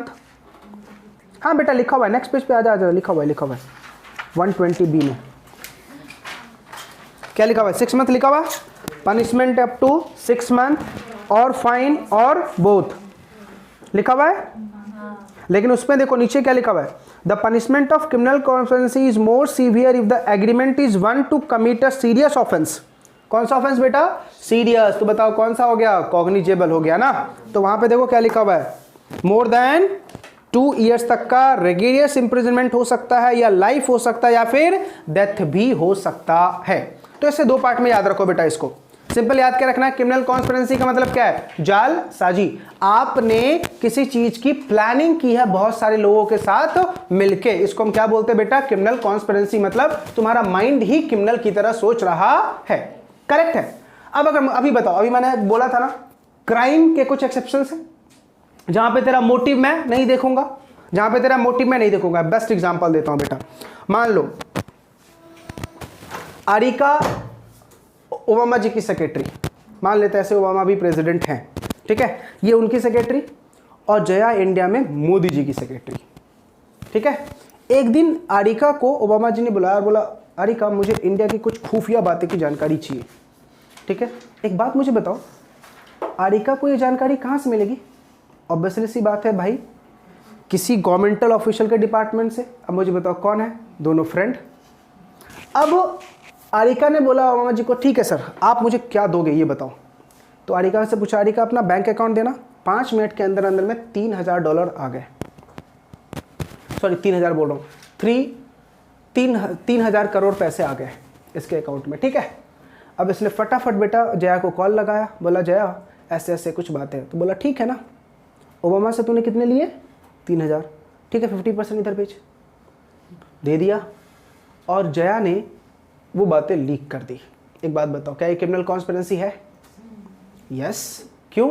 अगर उन बातों से आउटसाइड इंडिया की गवर्नमेंट ने कुछ इंडिया पे क्या कर दिया? अटैक कर दिया, प्रॉब्लम क्रिएट कर दिया, तो हम क्या बोलेंगे? It's a criminal conspiracy. Jail कितना होगा बेटा?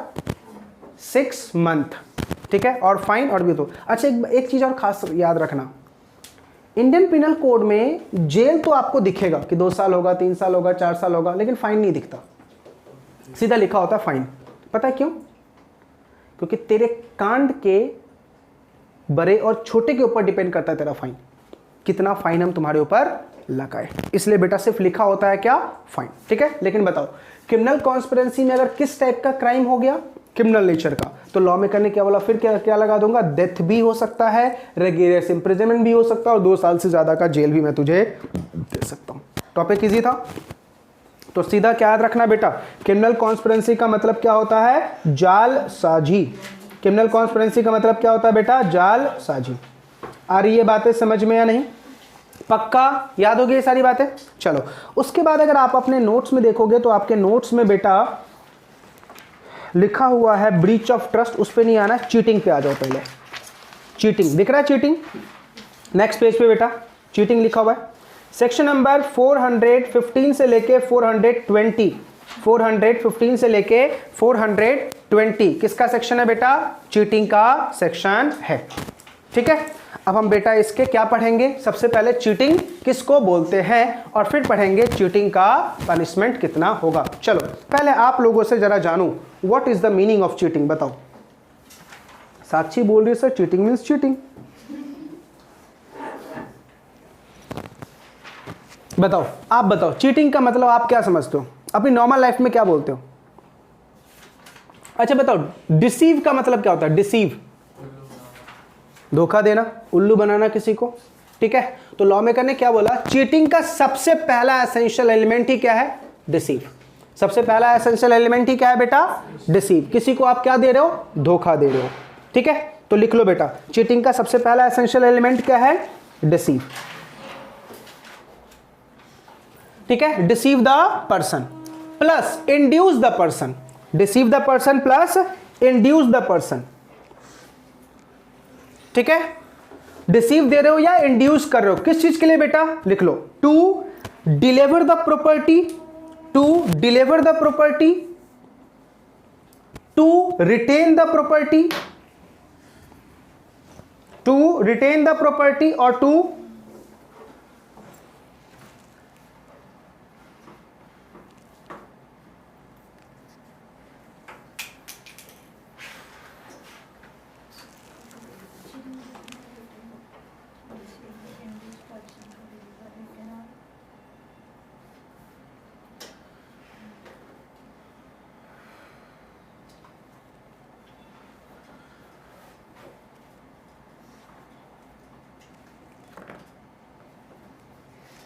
हाँ।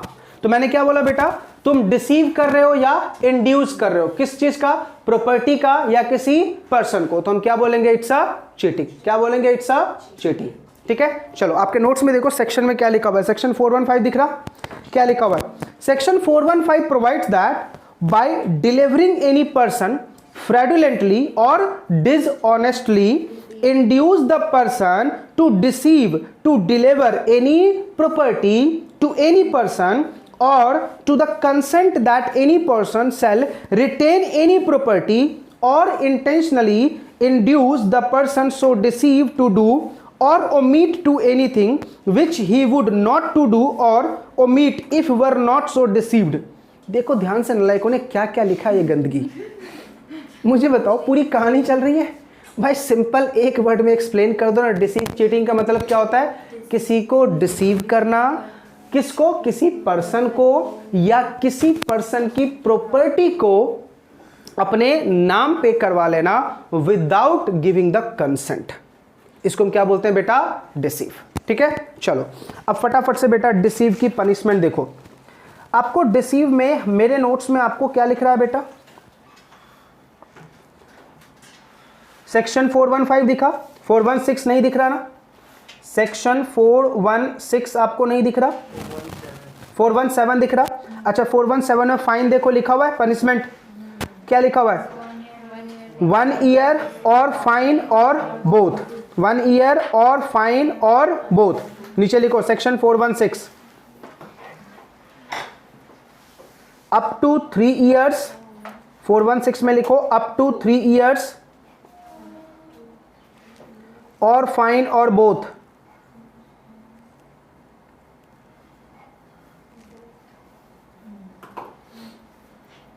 ठीक है। 418 लिखो बेटा, 418 cheating by person, cheating by person intending to protect, 3 years का फाइन, 3 इयर्स का जेल, फाइन और बोथ। इस टू प्रोटेक्ट आगे एरो बना के लिखो, 3 इयर्स का जेल, फाइन और बोथ, ठीक है। उसके बाद 420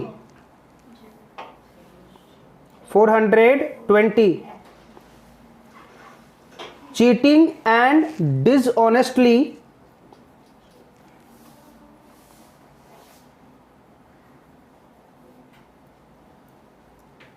comma inducing delivery of property, cheating dishonestly comma inducing delivery of property, किसी को प्रॉपर्टी डिलीवर करने के लिए धमकी दे रहे हो, फोर्स कर रहे हो, up to 7 years plus fine.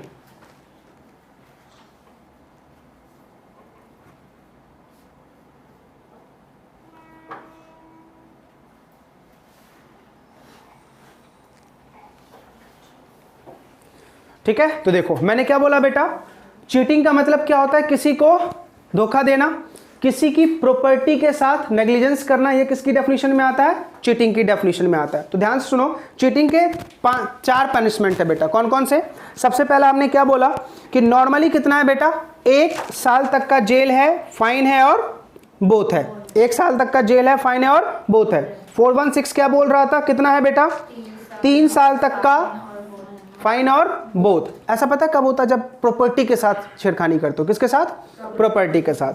फिर 418 चीटिंग बाय पर्सन, अगेन 3 साल तक का जेल है, फाइन है और बोथ है। और 420 डिसऑनेस्ट तरीके से अगर आपने कोई चीटिंग की गलत इंटेंशन से, तो अगेन बेटा कितना है, 7 ईयर्स तक का जेल और फाइन। इसमें केस बताता हूं बेटा, एक केस हुआ था, केस का एग्जैक्ट नाम मुझे नहीं पता, लेकिन केस का फैक्ट मुझे पता है। सुनो, एक बैंक के एम्प्लॉय ने एक चेक बेटा रॉन्गली किसी और पर्सन के अकाउंट में डाल दिया। अब मुझे बताओ, ये डिसऑनेस्ट मोटिव है या फिर नॉर्मल नेग्लिजेंस हुआ है। मैंने क्या बोला कि एक पर्सन ने, होता है ना कभी कभी बाय मिस्टेक बेटा, अमित महतो, अब मेरा नाम क्या है MEHTO, लेकिन बहुत सारे लोग मेरे नाम में स्पेलिंग में मिस्टेक कर देते, मेहता लिख देते हैं, MEHTA। स्पेलिंग का मिस्टेक हुआ ना, ए से आपने सिर्फ क्या किया है, ई ना, हो सकती है। और कभी कभी आपने देखा होगा जब हम कर्सिव में ए और ई लिखते हैं तो वो दोनों एक जैसा ही लगता है, ठीक है। तो अब मुझे बताओ, क्या इसमें उस बैंकर का डिसऑनेस्ट मोटिव था? नहीं, वो बाय मिस्टेक ऐसा हुआ, तो क्या उसके ऊपर चीटिंग का केस लगेगा? बिल्कुल भी नहीं, उसके ऊपर चीटिंग का केस नहीं लगेगा। तो वहां भी सेम गवर्नमेंट ने जजमेंट दिया, कोर्ट ने जजमेंट दिया कि बेटा इसने चीटिंग थोड़ी की है, बाय मिस्टेक इससे ऐसा हो गया, it is not a cheating. Cheating कब होता है, जब तेरा इंटेंशन क्या था बेटा, किसी को चीट करने का, ठीक है। चलो सोच के बताना ये चीटिंग है या नहीं। मैं एक इलेक्ट्रॉनिक शॉप ओपन कर रखा हूं, ठीक है, एसी फ्रिज वगैरह बेचता हूं। मुझे पता है कि जो एसी मैं बेच रहा हूं वो खराब है, जो एसी में बेच रहा हूं वो खराब है। तो मैं क्या कर रहा हूं, किसी को प्रॉपर्टी डिलीवर कर रहा हूं। कौन सी प्रॉपर्टी? मूवेबल प्रॉपर्टी डिलीवर कर रहा हूं, और मुझे पता है कि वो एसी खराब है। तो क्या मेरा डिसऑनेस्ट मोटिव है? Now it is a cheating, now it is a cheating. Correct है। दूसरा एग्जांपल, सर आर्टिकल्स में आपने देखा होगा वेट लिखे होते हैं, मेरा 1 बजे तक, नीचे वाला ले लो ना। आर्टिकल में आपने देखा होगा वेट लिखा होता है। आजकल आर्टिकल में वेट लिखा होता है 900 ग्राम या 1000 ग्राम, ठीक है, या 1 kg। आपने उसको वेट किया, लेकिन वो निकला ओनली 800 ग्राम। क्या ये चीटिंग है? यस, ये चीटिंग है, ठीक है। दूसरा, सोच के बताना, आप विलेज वगैरह में जनरली ऐसा होता है बेटा, विलेज वगैरह में आपको इकोनॉमिक एंड कमर्शियल और ग्रुप 2 में एक सब्जेक्ट पढ़ाया जाएगा जिसका नाम है, चैप्टर पढ़ाया जाएगा एसेंशियल कमोडिटीज एक्ट। उसका पूरा नाम था essential commodities weights and measurement act. Weights and measurement को अभी हटा के लीगल मेट्रोलॉजी एक्ट कर दिया गया, मतलब अब वो एक्ट 2 पार्ट में हो गया, एसेंशियल कमोडिटी अलग हो गया और वेट्स एंड मेजरमेंट एक्ट का नाम क्या कर दिया, legal metrology. Legal metrology act में किस चीज का कितना वेट होना चाहिए, एक बात मुझे बताओ। जनरली हम लिक्विड चीजों को कैसे नापते हैं? लीटर में, क्लॉथ को मीटर में, ठीक है, कोई भी आर्टिकल्स को, मूवेबल गुड्स को केजी में, ऐसे करते हैं ना। तो लीगल मेट्रोलॉजी एक्ट में ही लिखा हुआ है, ठीक है। Now what is the meaning of 1 kg? तो उसका एक प्रिस्क्राइब्ड स्टैंडर्ड है ना बेटा, गवर्नमेंट का देखा है, वो लोखंड की बाट होती है 1 kg। एक बात मुझे बताओ, गांव वगैरह में ऐसा देखा होगा, लोग करते क्या है, 1 kg का कोई आर्टिकल तौल के रखा हुआ है और उसको बेटा एक पोटली वगैरह बांध दिया और उसी को क्या बना देते हैं, वेट। क्या मुझे बताओ, क्या वो स्टैंडर्ड वेट है? नहीं। अब क्या हमें पता चलेगा वो 1 kg है या नहीं है? नहीं ना। तो हमने क्या कर दिया बेटा, 900 का ही पैक कर रखा है उसको। चीटिंग है? यस। आपको पता है ना वो गलत है, आप कर रहे हो, ये क्या है बेटा, चीटिंग के डेफिनेशन में आएगा। समझ में आ गया चीटिंग? चीटिंग का मतलब क्या है, डिसऑनेस्ट मोटिव से आप किसी को धोखा दे रहे हैं। Now it is called as cheating. याद रहेगा? खत्म हो गया बेटा आपका चीटिंग। चलिए अब आ जाते हैं बेटा क्रिमिनल मिस एप्रोप्रिएशन पे आ जाओ। किस में आ जाओ? Criminal miss appropriation. ये आपको कहां पे दिखेगा बताता हूं। 176 पे आ जाओ बेटा। बेटा वहाँ पे थोड़ी सेक्शंस की जो है ना लिस्टिंग गलत हो गई है। सारे सेक्शंस वहाँ पे जो भी लिखे हुए सब कट कर दो और सीधा लिखो 403 एंड 404।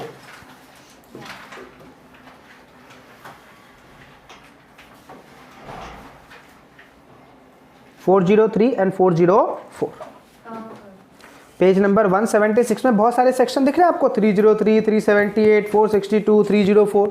वो रॉन्ग टाइप सेक्शन है, सबको काट दो और सीधा क्या लिखो 403 एंड 404। सारे सेक्शन हटा दीजिए, वो रॉन्ग टाइप हो चुके हैं। 403 एंड 404। नेक्स्ट पेज पे अगर आप देखोगे तो उसका मैंने क्लियर दिखा है, बस उस पेज पे बेटा टाइपिंग गलत हो गई है। नेक्स्ट पेज पे देखो लिखा हुआ है ना, क्रिमिनल मिस एप्रोप्रिएशन और ब्रीच ऑफ ट्रस्ट दोनों के बाइफर्केशन दिए हुए हैं। उसमें देखो 403 एंड 404 लिखा हुआ है, बस वहां पे बेटा थोड़ी सी टाइपिंग गलत हो गई थी। ठीक है, चलो ये सेक्शन बहुत इंटरेस्टिंग है बेटा, बहुत मजा आएगा। क्या लिखा हुआ है देखो, सबसे पहले पढ़ते हैं बेटा मिस एप्रोप्रिएशन का मतलब क्या होता है। देखो क्या लिखा हुआ है, सेक्शन 403 करना बेटा उसको। देखो लिखा हुआ है, definition of criminal misappropriation of property has been explain in section number 403। 303 लिखा हुआ है, उसको 403 कर दो। चलो अब ध्यान से एक एक लाइन तुम्हारे लिए बहुत इंपॉर्टेंट। देखो क्या लिखा हुआ है, it is says whoever misappropriate or convert to his own use any movable property shall be punishable with imprisonment of either description for a term which may extend to 2 years or with a fine or with both। ठीक है, ध्यान से दोबारा उस sentence को पढ़ो। क्या लिखा हुआ है, whoever dishonestly misappropriate or convert to his own use any movable property। ठीक है, चलो ये बेटा बात करता हूं, ये फोन किसका है, मेरा है। ये फोन बेटा मेरा यहां पे पड़ा हुआ था। ठीक है, मैं बाहर गया, इतने में परनीत ने ये फोन यहां से उठाया और बोली लगा रहा है, फोन ले लो 20 रुपया 20 रुपया 20 रुपया। करेक्ट है, बोली लगा रहा है नालायक मेरे फोन की। ठीक है, अब इसने मुझसे मांगा था, अमित सर जरा फोन दे तो, कैलसी करना है, कैलकुलेटर करना है थोड़ा, मैंने दे दिए। नालायक बोली लगाना शुरू कर दिया। एक बात बताओ, प्रॉपर्टी किसकी है, प्रॉपर्टी कौन सी है, मूवेबल या इमूवेबल? मूवेबल है। डिसीव कर रहा है या नहीं कर रहा, कर रहा है। मेरी प्रॉपर्टी को अपनी प्रॉपर्टी बता के क्या कर रहा है बेटा, सेल। बोला this is called miss appropriation, criminal misappropriation of property. ध्यान से बेटा, criminal misappropriation of property का फंडा तभी लगेगा जब प्रॉपर्टी कौन सी होगी बेटा, मूवेबल होगा। प्रॉपर्टी कौन सा होगा, मूवेबल होगा। तो बताओ जेल कितना है उसमें बेटा। चलो अब एक काम करो बेटा, वहां पे 2 बातें लिख लो फटाफट, 2 एरो बनाओ।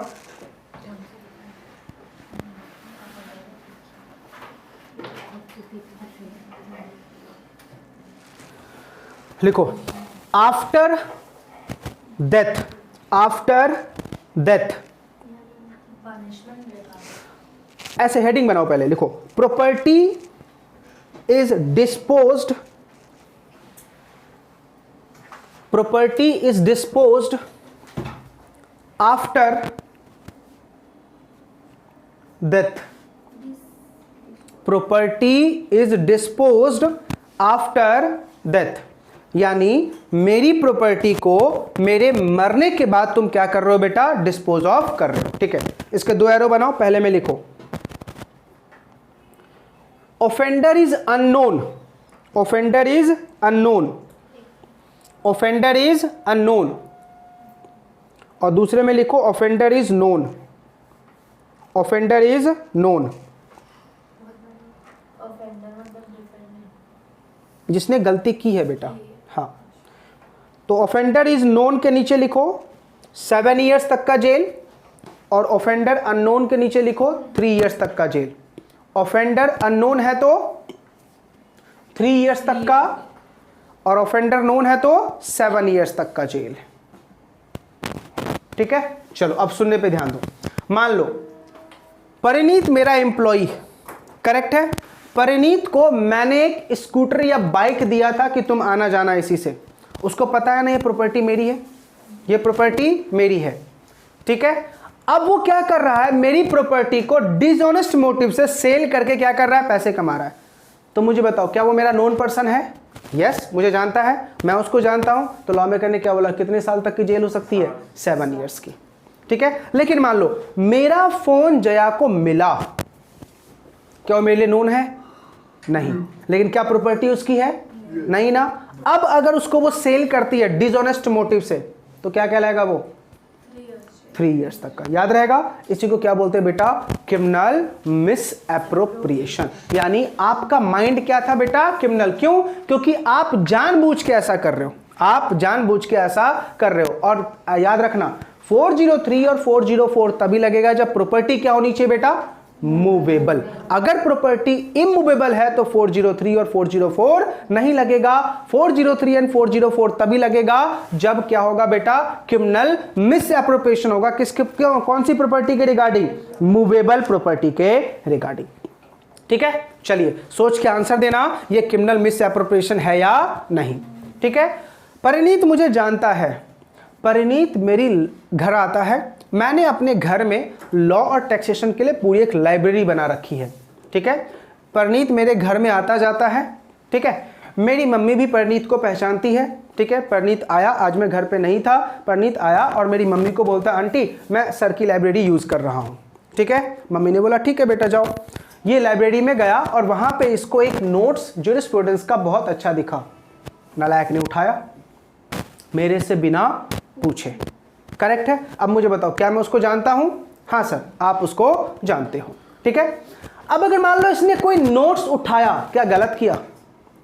गलत कब होता? जब उस नोट्स को उठा के उसको वो सेल कर देता और जो नोट्स के पैसे आए उसका यूज किया। बताओ किसके बेनिफिट के लिए इस्तेमाल किया? वो खुद के बेनिफिट के लिए ना। Now it is a criminal miss appropriation. ठीक है, लेकिन उसने नोट्स उठाया, 2 दिन तक पढ़ा और फिर लाके वो नोट्स वापस रख दिया। क्या ये क्रिमिनल मिस एप्रोप्रिएशन है? नहीं है। करेक्ट है, लेकिन ध्यान से, उन 2 दिनों में इसने मेरे नोट्स की फुल स्कैनिंग कर दी, पूरी की पूरी स्कैनिंग कर दी और सारे नोट्स को कंप्यूटर में स्कैन करके रख दिया। अब मेरे नोट्स के नीचे आपने देखा होगा नाम लिखा होता है। ठीक है, मेरा उसके ऊपर लोगो बना हुआ है, सारे लोगो उसने स्कैन करके सब हटा दिए, मेरा नाम हटा दिया, अपना नाम डाल के अब सेल कर रहा।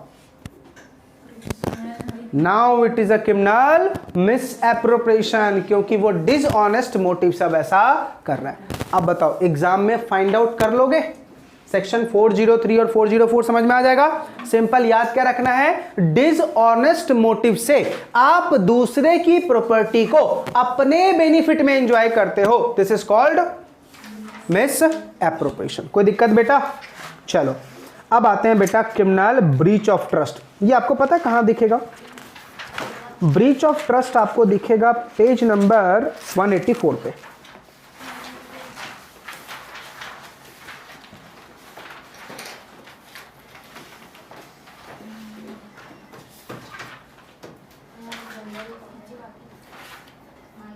दिखा बेटा?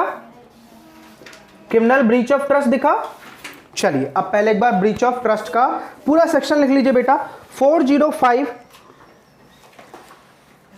406, 405 से लेकर 409 तक बेटा ये सारे ब्रीच ऑफ ट्रस्ट के ही सेक्शन है। 405 से लेकर 409 तक सब लिखा हुआ बेटा। 184 पे देखो 405 है, फिर 407, 408, 409 सब दिख रहा। चलिए अब एक एक करके समझते हैं कि सर ब्रीच ऑफ ट्रस्ट क्या होता है। अब मैं इस डेफिनेशन एक बार पहले रीड कर दूं जो लॉ मेकर ने लिखा है, फिर आपको मुझे बताना है कि मिस एप्रोप्रिएशन में और ब्रीच ऑफ ट्रस्ट में डिफरेंस क्या है। ठीक है, ईमानदारी से देखना क्या लिखा हुआ है। Whoever being in any manner entrusted with the property, पहले इतने लाइन का मतलब समझो। अगर आपने अपनी प्रॉपर्टी किसी को दी है, आपने अपनी प्रॉपर्टी किसी को दी है, आगे, और with any domain over the property, या फिर उस बंदे का उस प्रॉपर्टी के ऊपर कोई अधिकार है, उस बंदे का उस प्रॉपर्टी के ऊपर क्या है बेटा? कोई अधिकार है। dishonestly misappropriate or convert to his own use that property, or dishonestly use or dispose that property in violation of any direction of the law prescribing the mode in which such trust is to be discharged or any legal contract express or implied which he may be made touching the discharge of such trust or willfully suffer any person so to do commits a criminal breach of trust. ठीक है, अब बेटा इतनी बड़ी definition लिखी हुई है, अब मेरी लैंग्वेज में इस डेफिनेशन को समझो. हमने breach of criminal miss appropriation में क्या बोला था? Property must be movable. पहला डिफरेंस ये है ब्रीच ऑफ ट्रस्ट और क्रिमिनल मिस एप्रोप्रिएशन में कि मिस एप्रोप्रिएशन में प्रॉपर्टी मूवेबल था, यहां पे लिखा हुआ है ओनली प्रॉपर्टी, मतलब मूवेबल भी हो सकता है और इमूवेबल भी हो सकता है. ठीक है, अब दूसरा difference, breach of criminal miss appropriation में मैंने किसी को प्रॉपर्टी दी नहीं थी. ठीक है, लेकिन यहां पे क्या बोल रहा है कि मैंने किसी को प्रॉपर्टी दी है या उसका उस प्रॉपर्टी के ऊपर अधिकार है, उसका उस प्रॉपर्टी के ऊपर अधिकार है, और अब वो उस प्रॉपर्टी को गलत तरीके से अपने बेनिफिट में यूज कर रहा है. एग्जांपल देता हूं बेटा, परिणीत के पापा ने, अभी परिणीत बेटा 13 का है, परिणीत के पापा ने परिणीत के लिए विल बना के रखा हुआ है कि जैसे ही परिणीत 21 का होगा मेरी सारी प्रॉपर्टी में परिणीत को दे दूंगा. ठीक है, वसीयत बना लिया. अब मुझे बात बता, क्या ये अभी उस वसीयत को होल्ड करने का राइट इसके पास है? नहीं. हमारा लॉ क्या बोलता है? 21 ईयर के बेटा तुम होने चाहिए. जब तक के लिए ये 21 का नहीं होता तब तक राहुल को उसका क्या बना दिया है? ट्रस्टी. अब मुझे बताओ, क्या राहुल का उस प्रॉपर्टी के ऊपर डोमेन है? कंट्रोल है, डोमेन है नहीं है? लेकिन क्या वो डोमेन राहुल का एब्सोल्यूट है? राहुल का सिर्फ डोमेन कैसा? प्रोटेक्टिंग डोमेन है कि भाई परिणीत के राइट को कोई अफेक्ट ना करे, यही डोमेन है. चलिए, राहुल ने क्या किया? परिणीत के बड़े होने से पहले यानी 21 साल से पहले ही राहुल ने उस प्रॉपर्टी को अपने नाम पे करवा ली. गलत किया. Now it is a criminal breach of trust. समझ में आया? दोनों का डिफरेंस क्लियर हो गया? क्लियर है? वहां पे क्या था बेटा? तेरा प्रॉपर्टी के ऊपर कोई डोमेन नहीं था. यहां पे क्या है? प्रॉपर्टी के ऊपर तेरा डोमेन है या प्रॉपर्टी तुझे दिया गया है. ठीक है, चलिए ध्यान से दूसरा एग्जांपल देता हूं. परिणीत को बेटा CS क्वालिफाई करने के बाद जॉब लग गई अमेरिका में. ठीक है, ये चला गया. अब इसका जो अपना जुहू वाला फ्लैट था वो अपने अंकल को बोला, अंकल अब तो मैं जा रहा हूं. ठीक है, एक काम करो, आप इस फ्लैट को तब तक यूज करो. ठीक है, भाड़े पे लगाना, कुछ भी करना, यूज करो. राइट देके गया. किसने दिया है राइट? ओनर ने. ठीक है, अब परिणीत बेटा 15-20 साल बाद वहां से वापस आया तो सोचा अपना ही जुहू में फ्लैट है, अब रहूंगा, आउट इंडिया बहुत कमा लिया, यहीं पे अपना एक बिजनेस ओपन करूंगा. ठीक है, आया तो अंकल ने बोला, हु आर यू? कौन हो बेटा तुम? पहली बार चेहरा देखा है, समझ में आ रहा नहीं आ रहा? और इसके फ्लैट की सारी कागजात अपने नाम पे करवा ली थी. बताओ, क्या ये क्रिमिनल ब्रीच ऑफ ट्रस्ट है या नहीं? प्रॉपर्टी किसकी? परिणीत की. परिणीत ने क्या दिया था प्रॉपर्टी का? ओनली डोमेन ना, कि आप यू एंजॉय करो. पोजीशन किसके पास था? अंकल के पास. अंकल ने डिसऑनेस्ट मोटिव से क्या कर लिया? फ्लैट को अपने नाम पे करवा लिया. इसका मतलब क्या है बेटा? It is a criminal breach of trust. आप किसी के ऊपर भरोसा दिखा रहे हो और उस पर्सन ने आपके भरोसों को तोड़ा है, now it is a criminal breach of trust. आपने किसी पर्सन के ऊपर भरोसा नहीं दिखाया था, उसने आपको बिना भरोसा दिखाए आपको धोखा दिया, it is a criminal misappropriation. आ रही ये बातें समझ में या नहीं?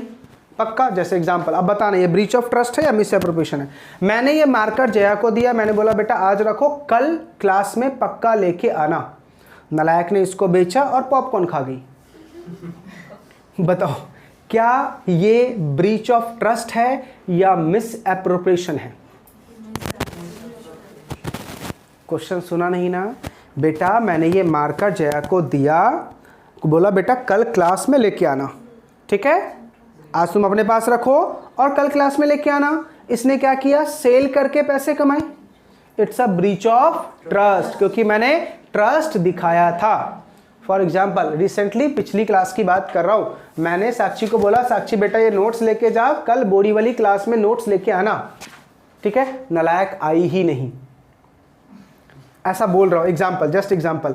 अगर वो आई ही नहीं तो क्या ब्रीच ऑफ ट्रस्ट हुआ? ब्रीच ऑफ ट्रस्ट तो हुआ, लेकिन क्या क्रिमिनल हुआ? नहीं. क्रिमिनल कब होगा? नालायक ने सारे नोट्स को सेल कर दिया और बोला इतने दिन से अमित सर ने अंधेरी बोरी वाली बुलाया है, सारे ट्रेन के टिकट के कॉस्ट निकाले इसने बेच के। समझ में आ रहा है? अब बताओ अब क्या ब्रीच ऑफ ट्रस्ट है? यस बेटा, now it is a breach of trust. Bifurcation समझ में आ रहा है नहीं आ रहा? पक्का। अब बताओ सजा कितनी होगी? तो चलिए बेटा पढ़ लेते हैं सजा कितनी होगी। लिख लीजिए बेटा सजा 407 में देखो सजा आपको लिखा हुआ है बेटा। सजा कितना लिखा हुआ है? लेकिन बेटा वो सजा किसके लिए है? कैरियर वालों के लिए। कैरियर समझते हो?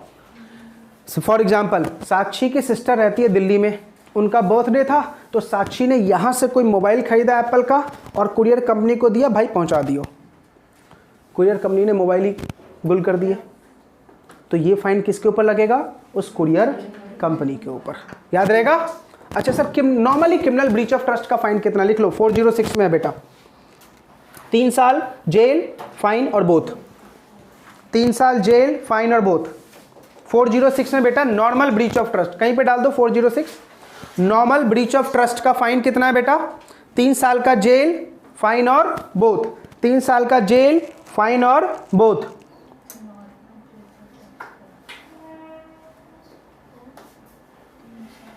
तीन साल का जेल फाइन और बोथ।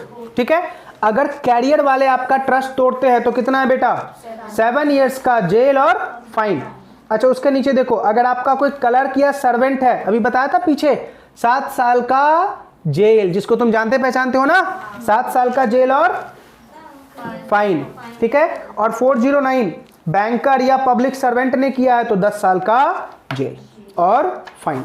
बैंकर या पब्लिक सर्वेंट ने किया है। बताओ 404, 403, 4 एंड 5 कोई doubt? Breach of trust and criminal misappropriation. Exam में पता है कभी कभी क्या पूछता है? Difference between breach of trust and misappropriation. समझा? इसीलिए बेटा मुझे पता था कि आप ऐसे क्वेश्चंस पूछ सकते हो, इसलिए मैंने 177 पेज पे लिख के दे दिया है। ठीक है। एज इट इज इसको रट्टा मार के चले जाना। और रट्टा मारने की अब जरूरत है क्या? सर अब तो हमने डेफिनेशन पढ़ लिया ना, अब तो खुद से ठोक के आएंगे। बस ठोकना जमीन पे रह के। ठीक है। आसमान में तो बिल्कुल भी बेटा नहीं जाना है। चलिए बेटा अब बात करते हैं, एक चीज हमारा रह गया बेटा 178 पेज पे, फोर्जरी दिख रहा? फोर्जरी दिख रहा? बस एक छोटा सा टॉपिक रह गया। हाँ बेटा फिर तो इस चैप्टर अपनी अंतिम सांसों पे है ये, घर पे। Very good. हाँ नालायक चेंज करने में बहुत तेज है। आजा बेटा, हम बात किसकी कर रहे हैं बेटा? फॉर्जरी। चलिए अब देखते हैं पहले बेटा लॉ मेकर ने फॉर्जरी को कितना छोटा लिखा है, फिर उसके बाद हम इसको और छोटा करेंगे। समझ में आया नहीं आया? चलिए आते हैं बेटा, फॉर्जरी की डेफिनेशन कहाँ लिखी हुई है? 463 में। देखो क्या लिखा हुआ है। Whoever makes any false document or false electronic record or part of the document or electronic record with intent to cause damage or injury to the public or to any person or to support any claim or title or to cause any person to part with property or to enter into any express or implied contract with intent to commit fraud, that fraud may be commits forgery। ताली बजाओ। क्या लिखा है law maker ने? क्या लिखा है नालायकों ने? क्या लिखा है? ऐसा लिखा है जो बेटा पूरा सर के ऊपर से गया। ऐसा लिखा है। अब समझ में आ रहा बेटा इंडियन लॉ पढ़ने का दिल क्यों नहीं करता? इंडियन लॉ किसी को पढ़ने का दिल क्यों नहीं करता? भाई तू पूरी ऐसी जिलेबी बनाता है ना जिस जिलेबी का स्वाद ही नहीं होता। पूरी जिलेबी तू ऐसी बनाता है जिसमें शक्कर डालना ही भूल जाता है। विदाउट शक्कर, मैं डायबिटीज का पेशेंट थोड़ी हो, मैं विदाउट शक्कर वाली जिलेबी खाऊं। पूरी तूने घुमा के रख दी है सब जगह। और अच्छा और फिर और आजा, उसके बाद और बात करेंगे। नालायक। देखो बेटा अब हम इसको बेटा धीरे धीरे बात करते हैं। अब एक एक लाइन को जरा ध्यान से, ठीक है? आधा बढ़ाऊंगा आधा छोड़ देंगे, बिल्कुल छोड़ देंगे, देखना ही नहीं उसकी तरफ। क्या लिखा है? Whoever makes any false document। पहले इतनी बात करते हैं, हमने कोई फॉल्स डॉक्यूमेंट बनाया। एग्जाम्पल, साक्षी ने पापा के सिग्नेचर कॉपी किए। साक्षी ने पापा के सिग्नेचर कॉपी किए, चेकबुक निकाला, सिग्नेचर ठोका, बैंक से 10,000। पापा ढूंढ रहे भाई 10,000 किधर? 10,000 किधर? डेली देख रहा हूँ बैंक से कुछ ना कुछ 10,000, 5,000, 2,000, 1,000 निकल ही रहे। बेटा ये जा किधर रहा है? समझ में आ रहा नहीं आ रहा? तो घर का भेदी बेटा कुछ तो कुछ कर रहा है। तो देखो क्या लिखा हुआ है, whoever makes any false document और false electronic record. False electronic record ऐसा आपने बेटा अपनी लाइफ में स्कूल टाइम में बहुत किया होगा। मैम कभी कभी ऐसे नंबर देती थी 100 और 100 में लिखा होता था बेटा ऐसे 10। अब भाई पापा से तो पिटना डेफिनेटली है, बस इसको क्या करना है बेटा, सेम उसी पेन से एकदम सजा के 9। क्या हो गया? 90। अब क्या हो गया? 90। जो कल तक मुझे पढ़ने वाले थे अब बेटा गिफ्ट पे गिफ्ट मिल रहे हैं, लेकिन उनको क्या पता है कांड मैंने ही किया रखे हैं। समझ में आ रहा? अपन को जब कोई गुड लिखा आता था, बैड लिखा आता था, तो उसको भी हम गुड में कन्वर्ट करना जानते थे, कैसे होता है कन्वर्ट। ऐसी हरकतें हमने बेटा लाइफ टाइम में बहुत कर रखी है। कब? 12th तक ये हरकतें बहुत करने में मजा आती है। 12th के बाद हम अपने आप बेटा सीरियस हो जाते हैं। जैसे अभी मुझे बताओ, फाउंडेशन वाले बच्चों को जो पढ़ाओगे ना, वो अपनी ही दुनिया में होते हैं। उनको टीचरों की दुनिया से कोई मतलब ही नहीं है। वो उनको सीधा ऐसा लगता है कोई आया है, चेहरा प्रवचन देगा और जाएगा। लेकिन गलती से अगर वो फाउंडेशन निकल गए, एग्जीक्यूटिव में आते हैं। अब एग्जीक्यूटिव में थोड़ी सीरियसनेस आती है, और अगर एग्जीक्यूटिव पास फाइनल में आ गए, अब तो बेटा ऐसा लगता है कि पूरा दुनिया की देवदासनेस इसी में छा रखी है। पूरा देवदास, फुल फोकस, पूरी मस्ती बंद, पूरी मस्ती बंद। क्यों? सीरियसनेस आ जाती है धीरे धीरे। ठीक है, फाउंडेशन लेवल तक कोई टेंशन नहीं रहता, मैं कर क्या रहा हूं खुद नहीं पता होता। ठीक है, लेकिन जब एग्जीक्यूटिव में आता है, जब पास हो जाता है, तब पता चलता है अच्छा मैं सीरियस कर रहा हूं। ठीक है, और उसके बाद बेटा कहाँ आते हैं? फाइनल में। तो सीरियसनेस समझ में आ? अच्छा, फाइनल वाले बच्चों को पढ़ाने में बेटा एक दिक्कत होती है। पता क्या दिक्कत होती है? ऐसा बोलना नहीं चाहिए, बट उनके एक्सप्रेशन की बात कर रहा हूँ। हम भी ऐसा ही सोचते थे बेटा, हमारे सर भी ऐसा ही बोलते थे। फाइनल वाले बच्चों को अगर कोई जोक्स मारो ना, एक्सप्रेशन में बेटा थोड़ा ही बदलाव नहीं आता। एक्सप्रेशन में बिल्कुल बदलाव नहीं। क्यों? वही सरे कटे जोक एग्जीक्यूटिव वाले सुना रहे हो, क्या मैं चेंज करूँ एक्सप्रेशन? और आपकी हरकतें हम एग्जीक्यूटिव से देखते आ रहे हैं। आपकी हरकतें हम एग्जीक्यूटिव से देखते आ रहे हैं कि आप क्या करते हो। ठीक है, तो जोक आएगा क्या? कुछ नहीं, एक्सप्रेशन चेंज। क्योंकि बेटा उनको टेंशन किस बात की है? पास होना है सर किसी भी हालत में।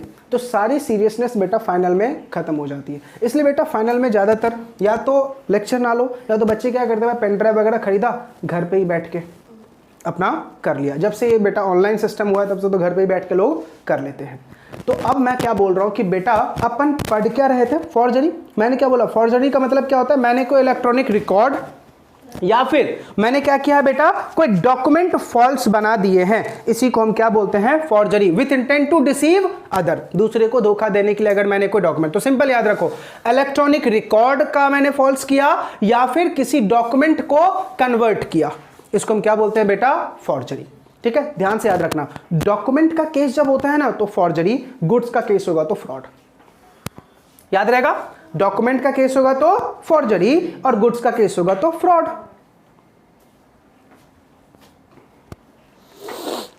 ठीक है, देखो नेक्स्ट पेज पे ही देखो, आपको फॉल्स डॉक्यूमेंट दिखेगा।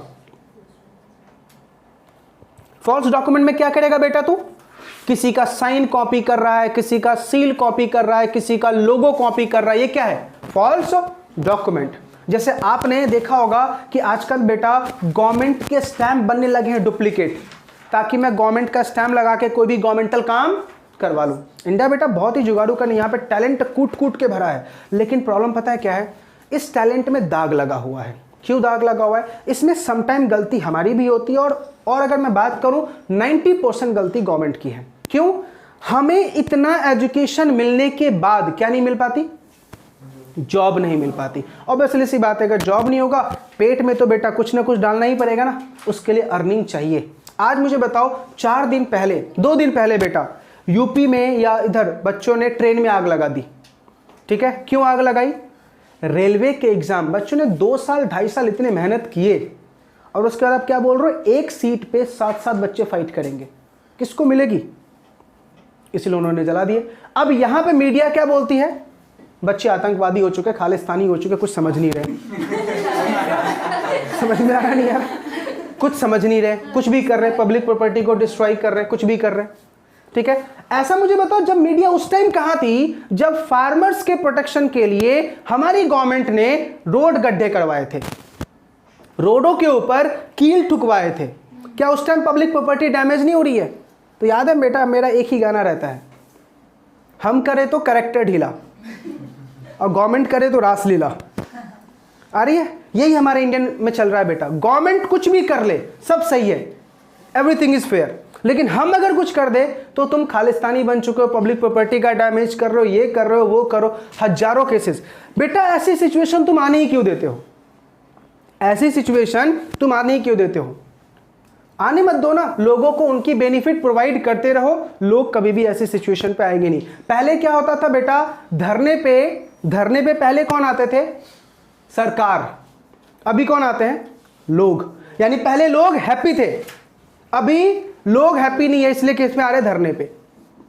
पहले धरने पे अपने सरकार आती थी, कौन? अभी मुझे बताओ एंटी पार्टी जितनी भी है, क्या कोई धरने पे आ रहा है?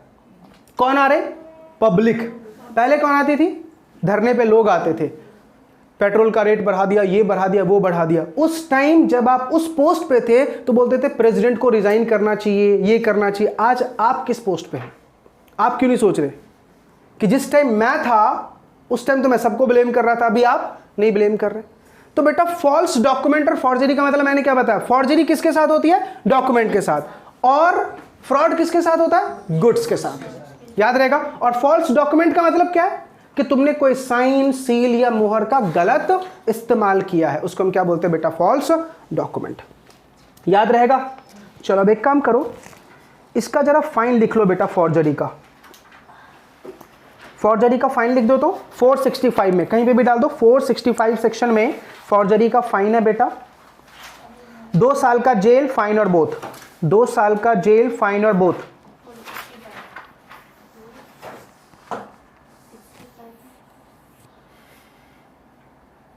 Hmm. 181 पेज पे लिखा हुआ था बेटा, punishment for forgery. 181 page, point number B. दिखा? चलिए, तो हमने ब्रीच ऑफ ट्रस्ट पढ़ लिया बेटा, मिस एप्रोप्रिएशन पढ़ लिया और हमारा फॉर्जरी भी कंप्लीट हो गया। अच्छा, डिफॉर्मेशन समझते हो बेटा? डिफॉर्मेशन, डिफॉर्मेशन पढ़ा था ना टॉर्ट में? डिफॉर्मेशन पढ़ा था टॉर्ट में? क्या होता है? किसी की गुडविल को अफेक्ट करना। ठीक है, तो वो किसकी आता है बेटा? डेफिनेशन डिफॉर्मेशन की। एक काम करो, कहीं पे भी डेफॉर्मेशन का जरा पनिशमेंट लिख दो बेटा, सेक्शन 500 लिख दो जरा। पनिशमेंट फॉर डिफॉर्मेशन सेक्शन 500 में जेल 2 इयर्स और फाइन और बोथ।